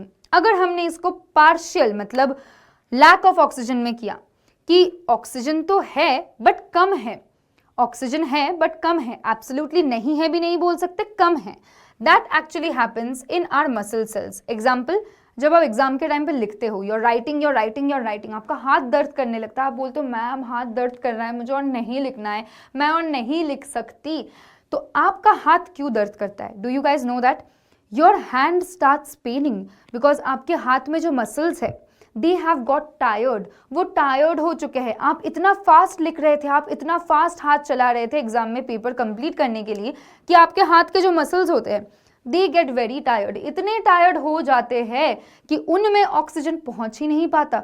So the muscle cells can not get proper amount of oxygen, lack of oxygen होता है. इसीलिए इन the muscles lactic acid formation हो जाता है and because of that lactic acid your hand starts paining because आपके हाथ में accumulation of lactic acid हो चुका है and finally यहाँ से भी आपको क्या मिल रहा है? एनर्जी मिल रहा है. Finally in the absence of oxygen, जहाँ पे बिल्कुल ऑक्सीजन नहीं है, यहाँ पे क्या होता है? ईस्ट में फर्मेंटेशन होता है, यहाँ पे फर्मेंटेशन होता है fermentation, and what does it give? It gives out ethanol plus carbon dioxide plus energy. So remember, in the absence of oxygen fermentation होगा, in the lack of oxygen when there is less oxygen तब lactic acid produce होगी, in the presence of oxygen what will be produced? CO2, water and energy. So remember this, ये आपके NCERT का ही diagram है, very important exam में पूछा जाता है. नाउ यहाँ पे मैंने एरोबिक एंड एनएरोबिक रेस्पिरेशन का कंपैरिजन दिया है कि ऑक्सीजन की रिक्वायरमेंट होती है या नहीं होती है, एनर्जी कितना रिलीज होता है, क्योंकि अल्टीमेटली रेस्पिरेशन का गोल होता है कि हमें एनर्जी रिलीज करवानी है. रेस्पिरेशन का फाइनल गोल है that we want to release energy. Energy कितना रिलीज होता है? एरोबिक में 38 ATP होता है, एनएरोबिक में कम होता है क्योंकि वहां पे ऑक्सीजन का यूसेज ही नहीं होता है. So always anaerobic respiration will give less amount of energy than your aerobic respiration. अच्छे से देख लो इस चार्ट को, very important, take a screenshot of it. Now coming to transportation, अब हम पहुंच चुके हैं रेस्पिरेशन कंप्लीट करने के बाद ट्रांसपोर्टेशन पे. ट्रांसपोर्टेशन का मतलब है चीजों को इधर से उधर लेके जाना. How does that happen in your body? Transportation means the movement of materials, nutrients हो जाए, गैसेस हो जाए, वेस्ट हो जाए, कुछ भी with in the body, not just in animals but also in plants. Plants, animals जो भी हो, अपने बॉडी में, inside the body of the plant or inside the body of the animal, there are certain things that are transported. कैसे transport होते हैं? Transportation में आपको बहुत सारी ऑर्गन्स की जरूरत होती है. जैसे आपको बहुत सारे ट्यूब्स में से ही तो ब्लड पास होता है, आपको बहुत सारे blood capillaries, veins, arteries, vessels, इन सारी चीजों की जरूरत होती है. कैसे? So when we are talking about transportation in animals, अगर हम एनिमल्स की बात करते हैं तो एनिमल्स में होता है through the circulatory system. Circulation का मतलब घुमाना, थ्रू द सर्कुलेटरी सिस्टम. अगर हम प्लांट्स में बात करते हैं, प्लांट्स में जाइलम एंड फ्लोएम के थ्रू ये चीज होता है. So this is necessary for maintaining a balance inside our body. अगर हम खाना बना रहे हैं लेकिन हम उसको ट्रांसपोर्ट ही ना कर पाए तो फिर फायदा क्या है भाई? ट्रांसपोर्ट ही नहीं कर पाएंगे तो फिर कोई फायदा ही नहीं है, वो एक जगह जम के खराब हो जाएगा. So you need to distribute the food, you need to distribute the energy, you need to distribute the things. तो इसीलिए हमें ट्रांसपोर्टेशन सिस्टम की बहुत ज़्यादा ज़रूरत है.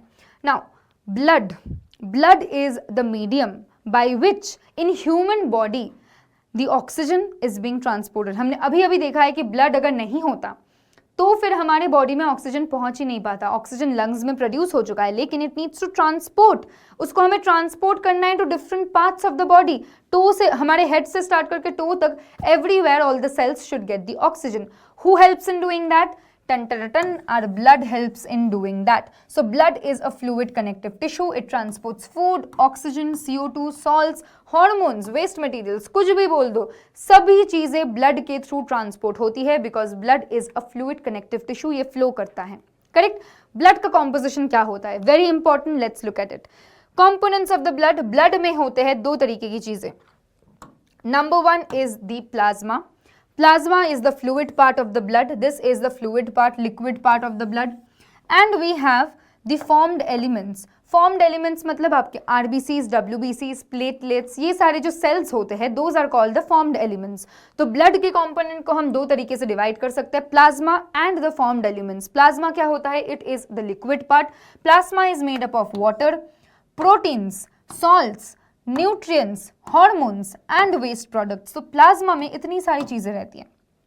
So many things are present in the plasma. It contains water. 90% of the time it will contain water. 90% of the time plasma में water रहेगी. Along with that it will contain 3 different types of proteins, salts, nutrients, hormones, waste products. सब कुछ plasma part of the blood में रहेगी, which is the liquid part of the blood. Next when we talk about the formed elements. Formed elements में क्या आता है? आपका WBC, RBC, platelets. So it contains the RBCs which are biconcave in shape and they contain no nucleus. They contain the hemoglobin and इनका function है transport of CO2 and O2. WBCs की अगर बात करें, ये न्यूक्लिएटेड होते हैं, colourless होते हैं. इनका क्या काम होता है? इनका काम होता है बॉडी के इम्यून सिस्टम में काम करना, बॉडी के डिफेंस सिस्टम में काम करना. क्लास 11th में एक चैप्टर है, 11th या 12th में है, ह्यूमन हेल्थ एंड डिजीज. वहाँ पे आपको 12th में ही है, वहाँ पे आपको इम्यूनिटी के बारे में पढ़ाया जाएगा, which is very important topic for NEET. तो इम्यूनिटी जो होती है आपकी बॉडी की डिफेंस जो होती है, बॉडी के जो सेनापति होते हैं जो बॉडी को प्रोटेक्ट करने के लिए रेडी है, those are actually your WBCs। WBCs कितने होते हैं? They are of different types: neutrophils, lymphocytes, eosinophils, basophils and monocytes. And finally your platelets, which are small cell fragments, इनके पास भी न्यूक्लियस नहीं होता है।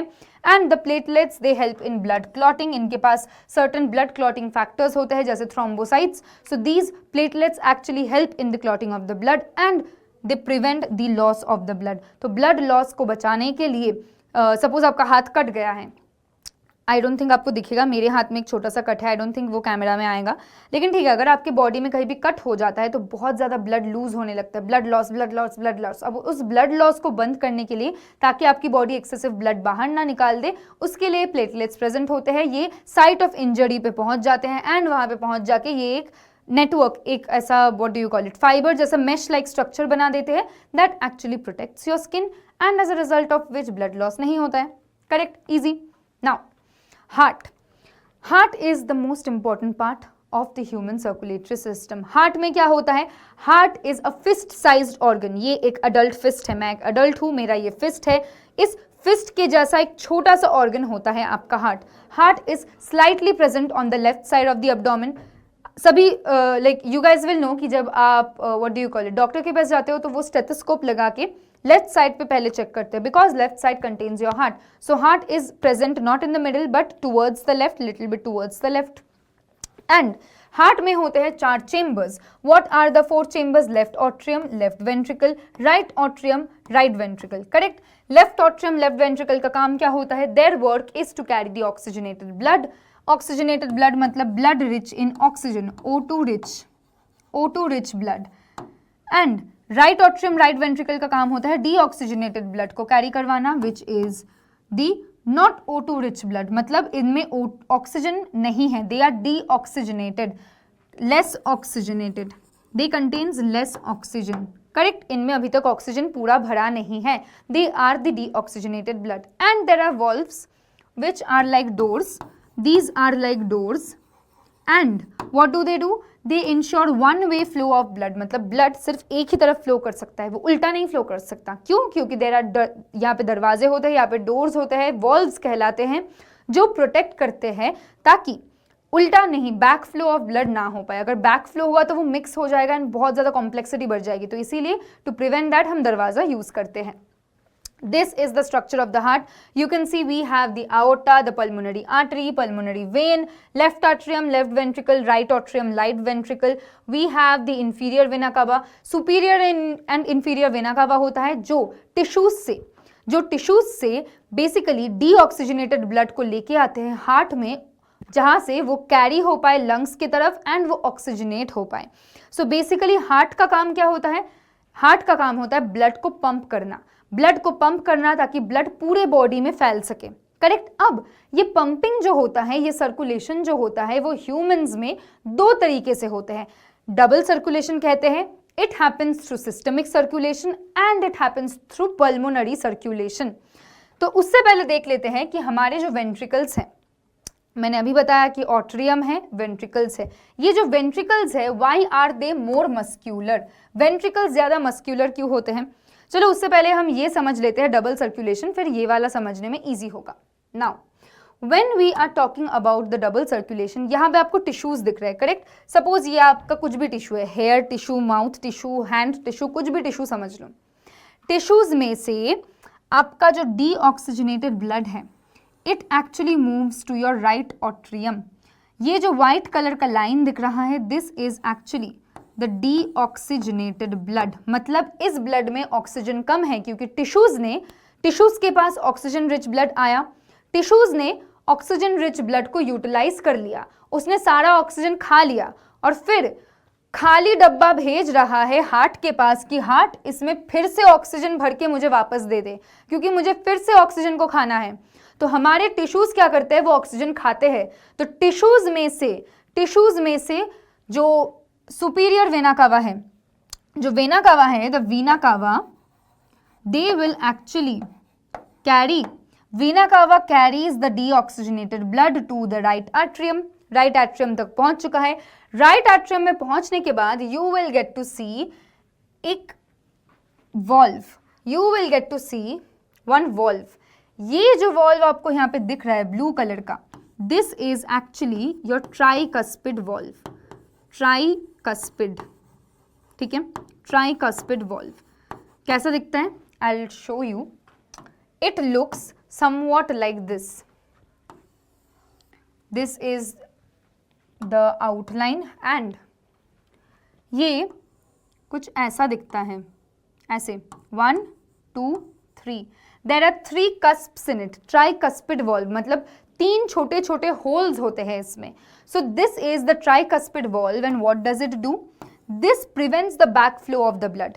तो टिश्यूज में से वेना कावा ने ब्लड को कैरी करवाया, डीऑक्सीजनेटेड ब्लड को कैरी करके राइट ऑट्रियम तक पहुंचा दिया। अब राइट ऑट्रियम क्या करेगी? Right atrium will transport this blood through the tricuspid valve into the right ventricle. अब वॉल्व का दरवाजा खुल गया, राइट ऑट्रियम से ब्लड नीचे की तरफ राइट वेंट्रिकल में पहुंच गई। अब एक्चुअल खेल स्टार्ट होता है जब राइट वेंट्रिकल से ब्लड वापस निकल के पहुंचता है लंग्स के पास। क्यों पहुंचता है लंग्स के पास? Still it is deoxygenated blood. Lungs के पास पहुंचता है through the pulmonary artery, through the pulmonary artery the deoxygenated blood from the right ventricle reaches inside the lungs, क्योंकि lungs के पास ऑक्सीजन है, lungs के पास ऑक्सीजन है एंड lungs इस वाले ब्लड में ऑक्सीजन डाल देगी, इस वाले ब्लड में ऑक्सीजन डाल देगी। डीऑक्सीजनेटेड ब्लड में lungs will put the oxygen and lungs will do what? They will transport the oxygen rich blood, O2 blood। अभी लंग्स ने ब्लड में ऑक्सीजन डाल दिया है and the lungs will transport the oxygen rich blood to the left atrium through the pulmonary vein. Remember, pulmonary artery, artery का काम होता है हमेशा what do you call it, heart से अवे लेके जाना, हार्ट से ब्लड को अवे लेके जाना आर्टरी का काम होता है। जैसे कि यहाँ पे आप देख सकते हो पल्मोनरी आर्टरी हार्ट से ब्लड को दूर लेके लंग्स के पास पहुंचा रही है, away from the heart. So it carries, artery carries the blood away from the heart towards the lungs. Artery A से स्टार्ट होता है, अवे भी ए से स्टार्ट होता है। ऐसे याद रखना, artery is always responsible for moving the blood towards the lungs away from the heart and veins का काम होता है लंग्स से हार्ट की तरफ लेके आना। सो आर्टरी का काम होता है हार्ट से दूर लेके जाना, वेन्स का काम होता है हार्ट के पास लेके आना। Now the difference is, the trick is कि पल्मोनरी आर्टरी जो होती है वो पूरे बॉडी में सिर्फ ऑक्सीजनेटेड ब्लड कैरी करती है, लेकिन सिर्फ इस वाले पार्ट में पल्मोनरी आर्टरी, आर्टरीज जो होती है वो हमेशा ऑक्सीजनेटेड ब्लड कैरी करती है, लेकिन pulmonary artery is the only artery in the body that carries deoxygenated blood. इसको अच्छे से स्टार मार्क दे के लिख दो, pulmonary artery, only artery carrying deoxygenated blood। बाकी जितनी भी आर्टरीज है वो ऑक्सीजनेटेड ब्लड कैरी करती है। Same goes for 1 second guys, ये क्या हो गया? Same goes for your, yes, same will go for your veins. तो पल्मोनरी वेन जो होती है, वेन्स हमेशा ऑक्सीजनेटेड ब्लड कैरी करती, वेन्स हमेशा डीऑक्सीजनेटेड ब्लड कैरी करती है, लेकिन pulmonary veins carry only oxygenated blood. बाकी सारी वेन्स डीऑक्सीजनेटेड ब्लड कैरी करती है, पल्मोनरी आर्टरी एक एक्सेप्शन है। पल्मोनरी आर्टरी एक एक्सेप्शन है जो कि ऑक्सीजनेटेड ब्लड को कैरी करवा के लेके जाती है। सो यहाँ पे क्या होता है, पल्मोनरी वेन ने ऑक्सीजनेटेड ब्लड को लेफ्ट ऑट्रियम में डाल दिया। अब यहाँ पे लेफ्ट ऑट्रियम और लेफ्ट वेंट्रिकल के बीच में भी आपको एक पोर्शन दिखेगा, एक वॉल्व दिखेगा जिसको हम बोलते हैं bicuspid valve. Bicuspid valve, bicuspid valve क्यों बाइकस्पिड है? क्योंकि पिछले वाले में 3 कस्प्स थे, यहाँ पे सिर्फ 2 ही कस्प्स हैं। यहाँ पे आपको सिर्फ 2 ही कस्प्स दिखेंगे, सो that is why it is called a bicuspid valve 1 and 2. Sorry 3 chambers मैंने गलती से ड्रॉ कर दिया इसको. सो it will have only 2 cusps, तो इसीलिए इसको हम बाइकस्पिड वॉल्व बोलते हैं. Now what happens, bicuspid valve will open and the blood, it will move inside the left ventricle, and mind it, this is oxygenated blood, इसमें already oxygen है. so left atrium से pulmonary vein, lung से pulmonary vein के through left atrium में पहुंच चुका है, left atrium से लेफ्ट वेंट्रिकल तक पहुंच चुका है, लेफ्ट वेंट्रिकल से it will go to the tissues, out of the heart to the tissues through the dorsal aorta. This is the dorsal aorta that will make the blood, oxygenated blood, travel from the heart to the tissues, where finally tissues oxygen फिर से खा पाएगी and वो फिर से ये cycle continue करवाएगी, जहाँ पे फिर से टिश्यूज से लंग्स में जाएगी ऑक्सीजनेटेड होने के लिए. ऑक्सीजनेटेड होने के बाद लंग्स से वो वापस टिश्यूज के पास आएगी ताकि टिश्यूज फिर से ऑक्सीजन खा सके. So this entire thing that you see here, this is called double circulation. Double circulation क्यों? इसको हम पल्मोनरी एंड सिस्टमिक सर्कुलेशन बोलते हैं. जब लंग्स इन्वॉल्व होते हैं तो उसको बोलते हैं पल्मोनरी सर्कुलेशन, लंग्स को पल्मोनरी बोलते हैं, तो इसीलिए लंग्स जब इन्वॉल्व होते हैं उसको हम पल्मोनरी सर्कुलेशन बोलते हैं, इसीलिए pulmonary artery, pulmonary vein. And जब टिश्यूज इन्वॉल्व होते हैं तो हम उसको सिस्टमिक सर्कुलेशन बोलते हैं, क्योंकि टिश्यूज के इस पूरे पोर्शन को हम सिस्टमिक बोलते हैं. तो pulmonary means lungs, systemic means tissues. So this was the entire double circulation for you. अब एक चीज हमने स्किप किया था पहले, जो था कि why are ventricles more muscular. Ventricles का वॉल ज्यादा थिक क्यों होता है, मोर मस्क्यूलर क्यों होता है? क्योंकि ventricles pump blood to longer distances. Ventricles जो होते हैं वो क्या करते हैं, they are pumping the blood to longer distances. कैसे लॉन्गर डिस्टेंसेस में? लेफ्ट वेंट्रिकल से एंटायर बॉडी, राइट वेंट्रिकल से लंग्स. यहां पे देखो, लेफ्ट वेंट्रिकल से it is going to the tissues, dorsal aorta will carry it to the body, to the tissues. so left ventricle से बहुत ज़्यादा ब्लड बाकी टिश्यूज में जाएगी, मतलब हार्ट से निकल के हमारे टोज तक, हमारे हेड तक, सारे टिश्यूज में लेफ्ट वेंट्रिकल ब्लड को पंप करेगी towards the outside of the body. Similarly जो कि हमारा राइट वेंट्रिकल है, ये क्या करता है, ये भी डीऑक्सीजनेटेड ब्लड को, ये वाला लाइन देखो, it will carry the deoxygenated blood through the pulmonary artery inside the lungs. तो हमारे जो ventricles होते हैं इनके walls muscular होते हैं because they pump blood to longer distances. Atrium क्या करते हैं, बस गेट खोल के ब्लड को वेंट्रिकल्स तक पहुंचा देते हैं, बट वेंट्रिकल्स का काम होता है to transport it to multiple different locations, very far away locations. तो इसीलिए इट इज इंपॉर्टेंट कि उनका वॉल ज़्यादा मस्क्यूलर हो. करेक्ट? चलो ये समझ में आ गया है. Now coming to blood pressure. Blood pressure समझने के लिए we need to understand 2 things, one is systole, one is diastole. Systole का मतलब क्या होता है? सिस्टोल का मतलब होता है कॉन्ट्रैक्शन, डायस्टोल का मतलब होता है relaxation. So the force that blood exerts against the walls of the blood vessels is called the blood pressure. एक सेकंड रुको, मैम पानी पी लेती है थोड़ा सा, 1 सेकंड.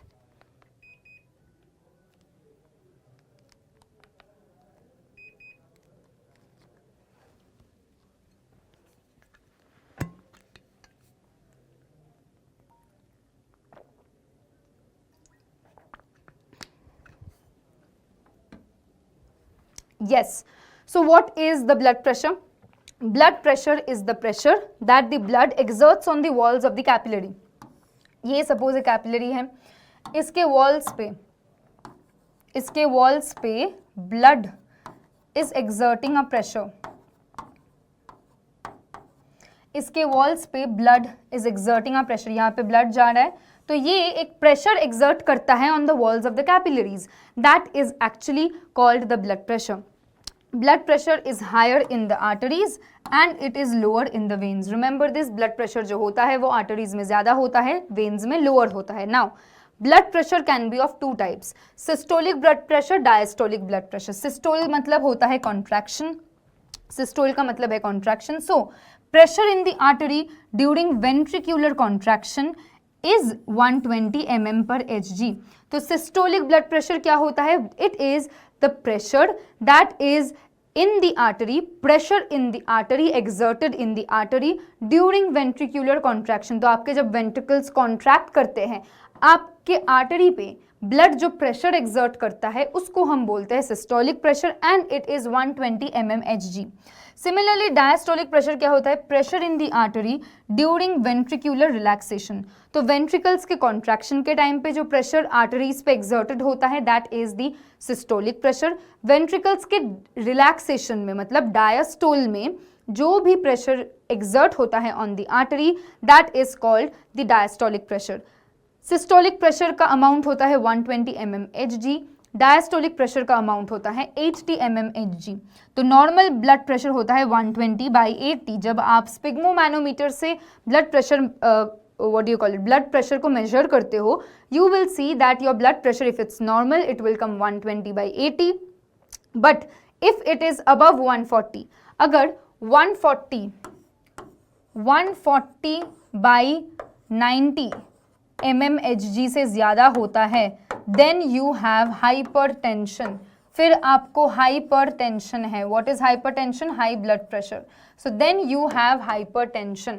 करेक्ट. तो it should always be less than what do you call it, it should always be 120/80 या फिर 125/85 ये भी हो सकता है. लेकिन अगर 140 से ज़्यादा है आपका systolic pressure and diastolic pressure 90 से ज़्यादा है then you have hypertension. Correct. Now coming to arteries and veins. हमारी जो ब्लड है it is being transported by two different tubes. What are those two different tubes? Arteries and veins. Arteries में high blood pressure होता है. They have thick elastic walls and they carry the blood away from the heart. ये already मैंने बता दिया है. So arteries के क्या characteristics हैं? They carry the blood away from the heart. They have high blood pressure and they have thick elastic walls. Now when we talk about the veins, they have low blood pressure. They have thin walls and they what do you call it, they carry the blood from the organ towards the heart. arteries जैसे heart से away लेके जाते हैं, veins blood को towards the heart लेके आते हैं. Correct. so organ से दूर heart के पास veins carry कराते हैं blood को and arteries क्या करते हैं?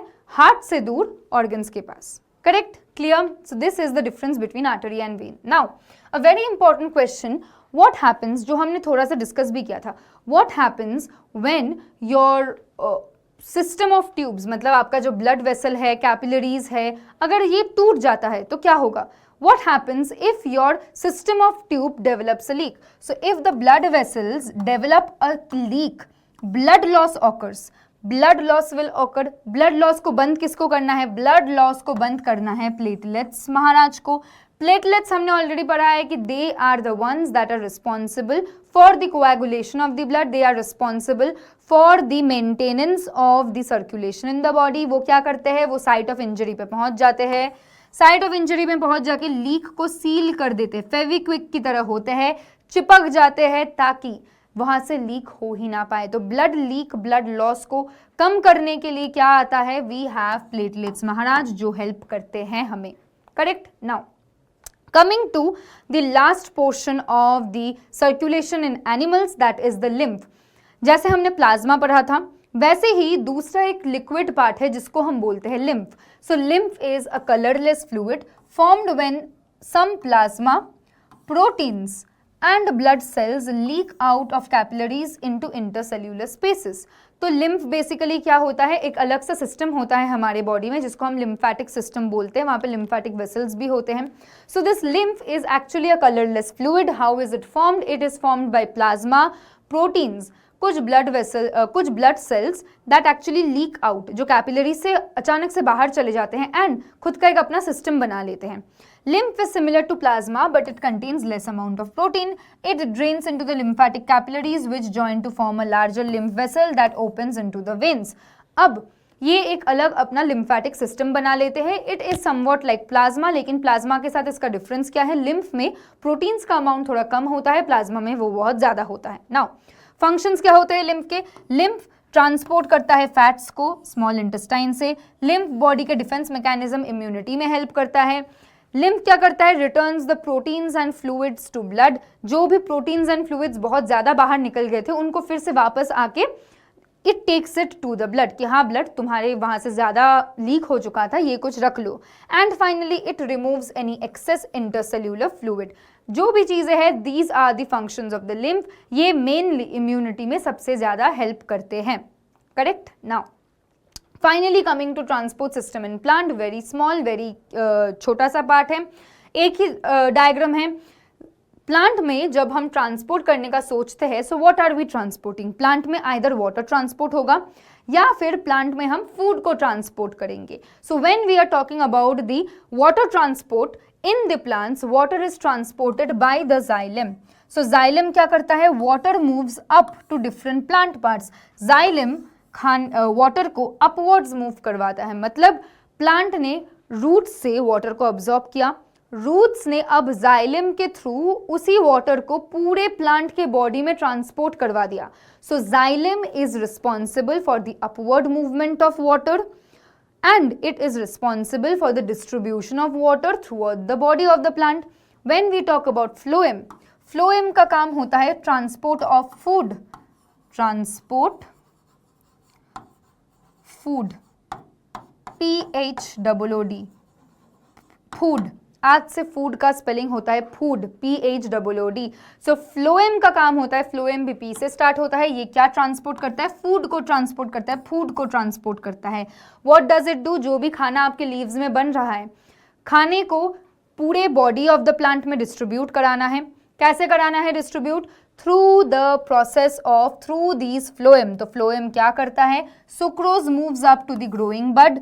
सुक्रोज जो है वो ऊपर जाता है and sucrose moves down to the growing root. तो फ्लोएम का काम होता है कि ये फूड को ट्रांसपोर्ट करवाए to the buds, to the root, to every single part of the body.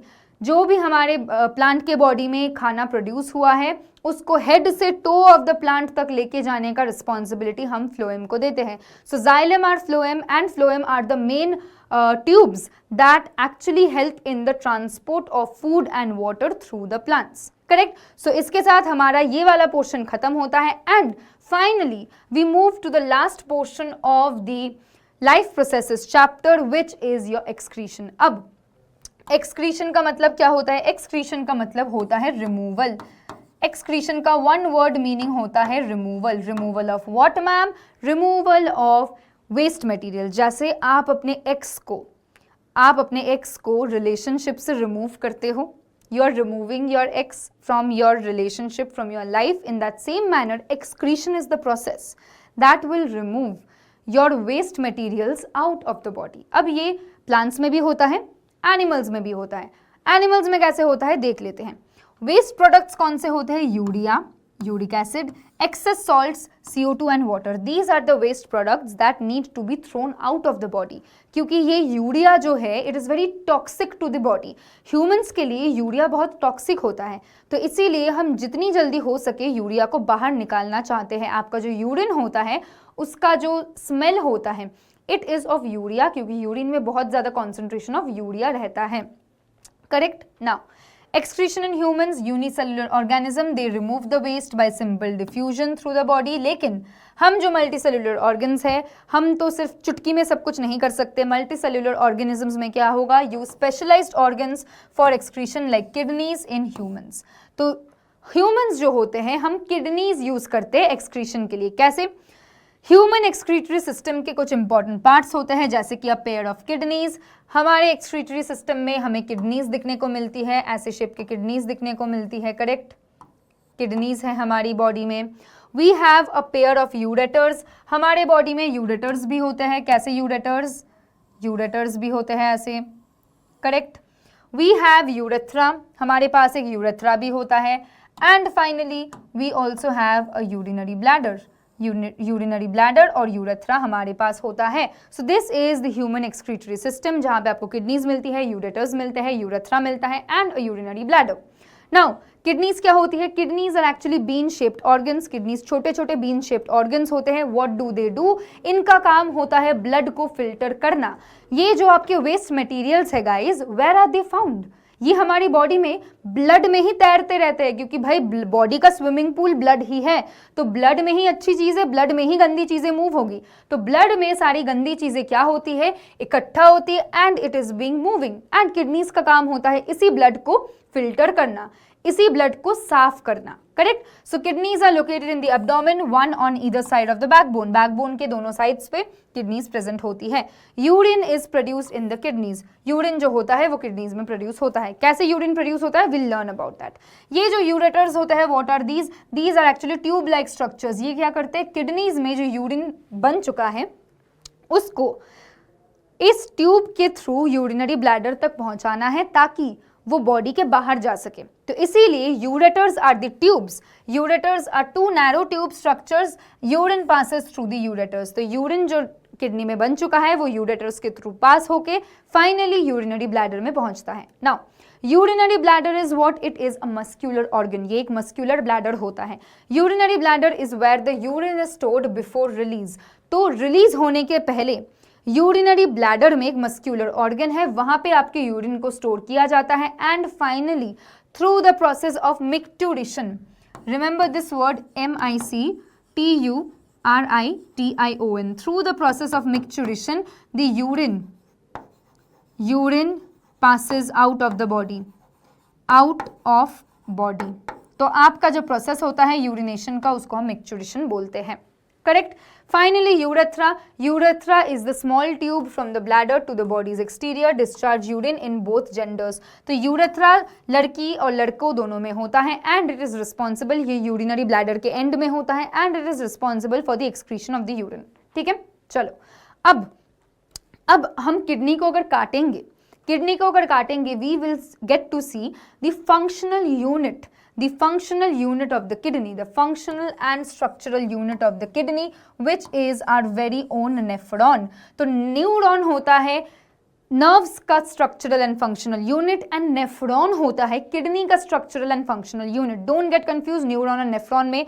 तो nephron is the structural and functional unit of the kidney. What does it do, it is made up of 3 parts, Bowman's capsule, glomerulus and tubules। So all these three things together, what do?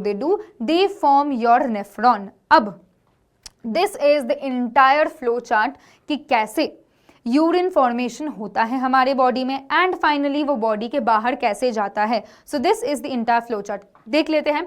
सबसे पहले आपका जो blood है, there are 3 major steps. Remember urine formation में 3 major steps होते हैं, ultrafiltration, you have your tubular secretion and finally you have your selective reabsorption। so ये 3 main points होते हैं, ultrafiltration, selective reabsorption and tubular secretion। In 3 points को हम बहुत ज़्यादा मतलब क्या बोलते हैं उसको, इन डेप्थ में जाके देख सकते हैं। जैसे सबसे पहले जब आपका ब्लड है, your blood will be ultrafiltered। कैसे, ये राइटिंग अभी हम नहीं देखेंगे, we will just look at the diagram now। So this is the afferent arteriole। Do you know what does it do? ये ब्लड को ग्लोमेरुलस के अंदर लेके आता है। ये जो गुच्छा आपको दिख रहा है ऐसे रेड ब्लड्स का, this is actually a tuft of capillaries। This is a ball of capillaries and it is called the glomerulus। तो afferent arteriole is carrying the blood inside the glomerulus। glomerulus में आने के बाद यहाँ पे ultrafiltration होता है, मतलब ब्लड फिल्टर्ड आउट होता है। ब्लड में से जितनी भी अच्छी चीज़ें हैं, गंदी चीज़ें हैं, उन सारी चीज़ों को फिल्टर करना स्टार्ट कर देता है आपका ग्लोमेरुलस थ्रू प्रेशर। तो बहुत ज़्यादा प्रेशर में ब्लड फ्लो करता है इनसाइड द ग्लोमेरुलस एंड यहाँ पे वो अल्ट्रा फिल्टर्ड होता है by the pressure and then it reaches into the Bowman's capsule. इसके बाद ये बोमन्स कैप्सूल में पहुँचता है। सो ये आपके ब्लड आपके ग्लोमेरुलस ने जो भी फिल्टर कर दिया उसका जो फिल्ट्रेट है that is moving inside the Bowman's capsule. अब बोमन्स कैप्सूल में मूव करने के बाद it will reach into the PCT. This is called the PCT. अब पीसीटी में क्या होने वाला है, पीसीटी में सिलेक्टिव रीअब्जॉर्प्शन होगा। सिलेक्टिव रीअब्जॉर्प्शन मतलब अभी ब्लड को डिसाइड करना है, बॉडी को डिसाइड करना है कि कौन से चीज़ें अपन को रखने हैं, कौन सी चीज़ें हमें बाहर फेंक के देना है, कौन सी चीज़ें रखनी है का मतलब कौन सी चीज़ें हमारी बॉडी के लिए बेनिफिशियल है, कौन सी चीज़ें हार्मफुल है। तो वो क्या करेगी, ऑब्वियस सी बात है वो अच्छे चीज़ों को, useful substances are reabsorbed into the blood, जैसे glucose, amino acids, salts and most of the water, it is reabsorbed, इसीलिए selective reabsorption. So most of the things that are required by the body, इसको हम reabsorb कर लेते हैं। Reabsorption होता है PCT में, प्रॉक्सिमल कॉन्वोल्यूटेड ट्यूब्यूल में, फिर वो पहुंच जाता है डीसीटी में, फिर through the loop of Henle it is going to the DCT, distal convoluted tubule. DCT में जाके क्या होता है, कुछ ऐसे वेस्ट सब्सटेंसेस थे, कुछ ऐसे एक्स्ट्रा आयॉन्स है जिसको हमें ब्लड में फिर से डालना है, जिसको हमें फिर से डालना है। तो वो क्या होता है, ट्यूब्यूलर सिक्रेशन के through some waste substances and extra ions are added into the filtrate.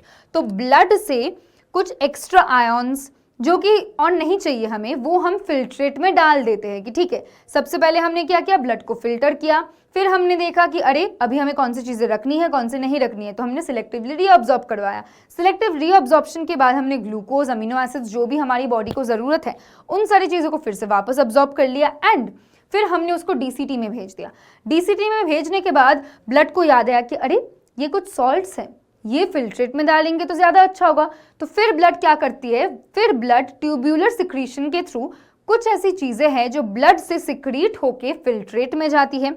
ये कौन सी चीज़ें होती है, these are actually your waste substances, extra ions, जो ब्लड को लगता है कि अरे ये अभी मेरे लिए ज़रूरी नहीं है, let me give it out, तो इसीलिए वो डीसीटी में वो फिर से वापस दे देता है। फाइनली वहाँ पे डीसीटी में अभी जो लिक्विड है it is ready to be called the urine, क्योंकि most of the things that the body wants वो सब कुछ हमने रीअब्जॉर्ब कर लिया है, अभी हमने पूरा फिल्टर आउट कर लिया है। अभी जो भी फिल्ट्रेट में चीज़ें मौजूद है वो सारी चीज़ें बहुत ही गंदी चीज़ें हैं and they need to get out of the body. How are they getting out of the body, जो भी urea, uric acid, excess salts and water है, वो सब कुछ through the filtrate come to the collecting duct, वो सब कुछ आ जाता है finally to the collecting duct. तो डीसीटी में हमें जितने भी फिल्ट्रेट मिले थे जिसमें वेस्ट प्रोडक्ट्स थे, उसमें हमने यूरिया, यूरिक एसिड और सारे वेस्ट मटेरियल्स को डाल दिया and we finally bring it to the collecting duct. Collecting duct में यूरिन कलेक्ट हो चुका है, वहाँ से यूरेटर्स के through it is going to the urinary bladder and finally through the urethra it is transported out of the body.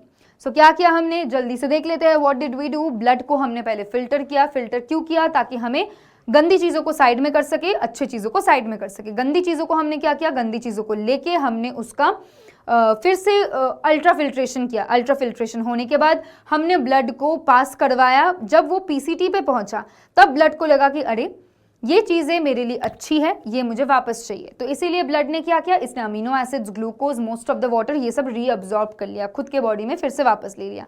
Very good, वापस ले लिया। उसके बाद ब्लड को फिर रियलाइज हुआ कि अरे मेरे बॉडी में अभी भी कुछ कचरा है, ये बाहर फेंकना है, जैसे कि कुछ आयॉन्स है, कुछ वेस्ट मटेरियल्स है, ये सब कुछ मुझे वापस यूरिन में देना है। तो इसीलिए ब्लड ने क्या किया, ट्यूब्यूलर सिक्रीशन के थ्रू वो सारी चीज़ें फिर से बाहर दे दी। जब उसने ये बाहर दे दिया, उसमें यूरिया, यूरिक एसिड मिक्स हो गए एंड फाइनली यहाँ से हमें अपना यूरिन मिला, जो कलेक्टिंग डक्ट के थ्रू किडनी से निकल के पहुंचते हैं टू द यूरेटर्स, यूरेटर्स से to the urinary bladder, urinary bladder से to the urethra and finally outside of the body. So this was your entire portion of urine formation, very important. इसी diagram से समझना है, इसी diagram को exam में draw करके आना है एंड ऐसे ही अगर आप लिखोगे तो आपको बहुत अच्छे मार्क्स मिल जाएंगे। Make sure you are taking a screenshot of this, very important. अब आपने सुना होगा कि कुछ कुछ लोग होते हैं जिनमें किडनीज काम नहीं करते, कुछ ऐसे लोग होते हैं जिनके किडनीज काम करना बंद कर देते हैं। तो उसका मतलब क्या है, उन लोगों के बॉडी में तो वेस्ट एक्यूमुलेट होकर वो मर जाएंगे, फिर उनका यूरिन फॉर्मेशन होगा कैसे? There is a process called haemodialysis, artificial kidney, इनका प्रोसेस है artificial kidney. So there is a process called haemodialysis. Haemodialysis में क्या होता है, सेम चीज है, किडनीज जो काम करती है ब्लड को फिल्टर करने का एंड यूरिन को बाहर निकालने का, वो सेम चीज एक मशीन करता है। कैसे करता है, यहाँ पे फिर से blood from the artery is getting inside, तो ब्लड में से blood is going out inside this machine. अब इस मशीन में आपको ये जो इंटेस्टाइन जैसे क्रिस क्रॉस चीजें दिख रही है, ऐसे जिग जैग चीजें दिख रही है, this is actually the dialyser. इसको हम बोलते हैं डायलाइजर। एंड ये जो आपको फ्लूइड दिख रहा है ब्लू कलर का, this is actually the dialysing fluid, correct. ये है आपका filtrate, this is the dialysing fluid. तो इन वाले ये उन्हीं ह्यूमंस में यूज किया जाता है जिनमें किडनीज प्रॉपरली काम नहीं करते। तो सबसे पहले क्या होता है, your blood which contains the excess urea, salts, सारी गंदी चीजें अभी ब्लड में हैं, so it will move inside this particular machine. इस पर्टिकुलर मशीन में घुसने के बाद उसको एक परमिएबल मेम्ब्रेन दिखेगी, semi permeable membrane. Semi permeable membrane का काम होता है कि वो ब्लड में से जो भी अच्छी चीजें हैं उसको अलग कर दे एंड ब्लड में जो भी गंदी चीजें हैं उसको बाहर कर दे। जैसे नॉर्मल किडनीज में अल्ट्रा फिल्ट्रेशन होता था, यहाँ पे भी एक सेमी परमिएबल मेम्ब्रेन के थ्रू ब्लड की अच्छी चीजें एंड ब्लड की गंदी चीजें इधर उधर हो जाएंगी, correct. After doing that, blood is pumped into the dialyzing machine. Blood will flow through these thin tubes. Blood will move through these thin tubes of the dialyzer. इसको dialyzing machine बोलते हैं. So blood will move through these.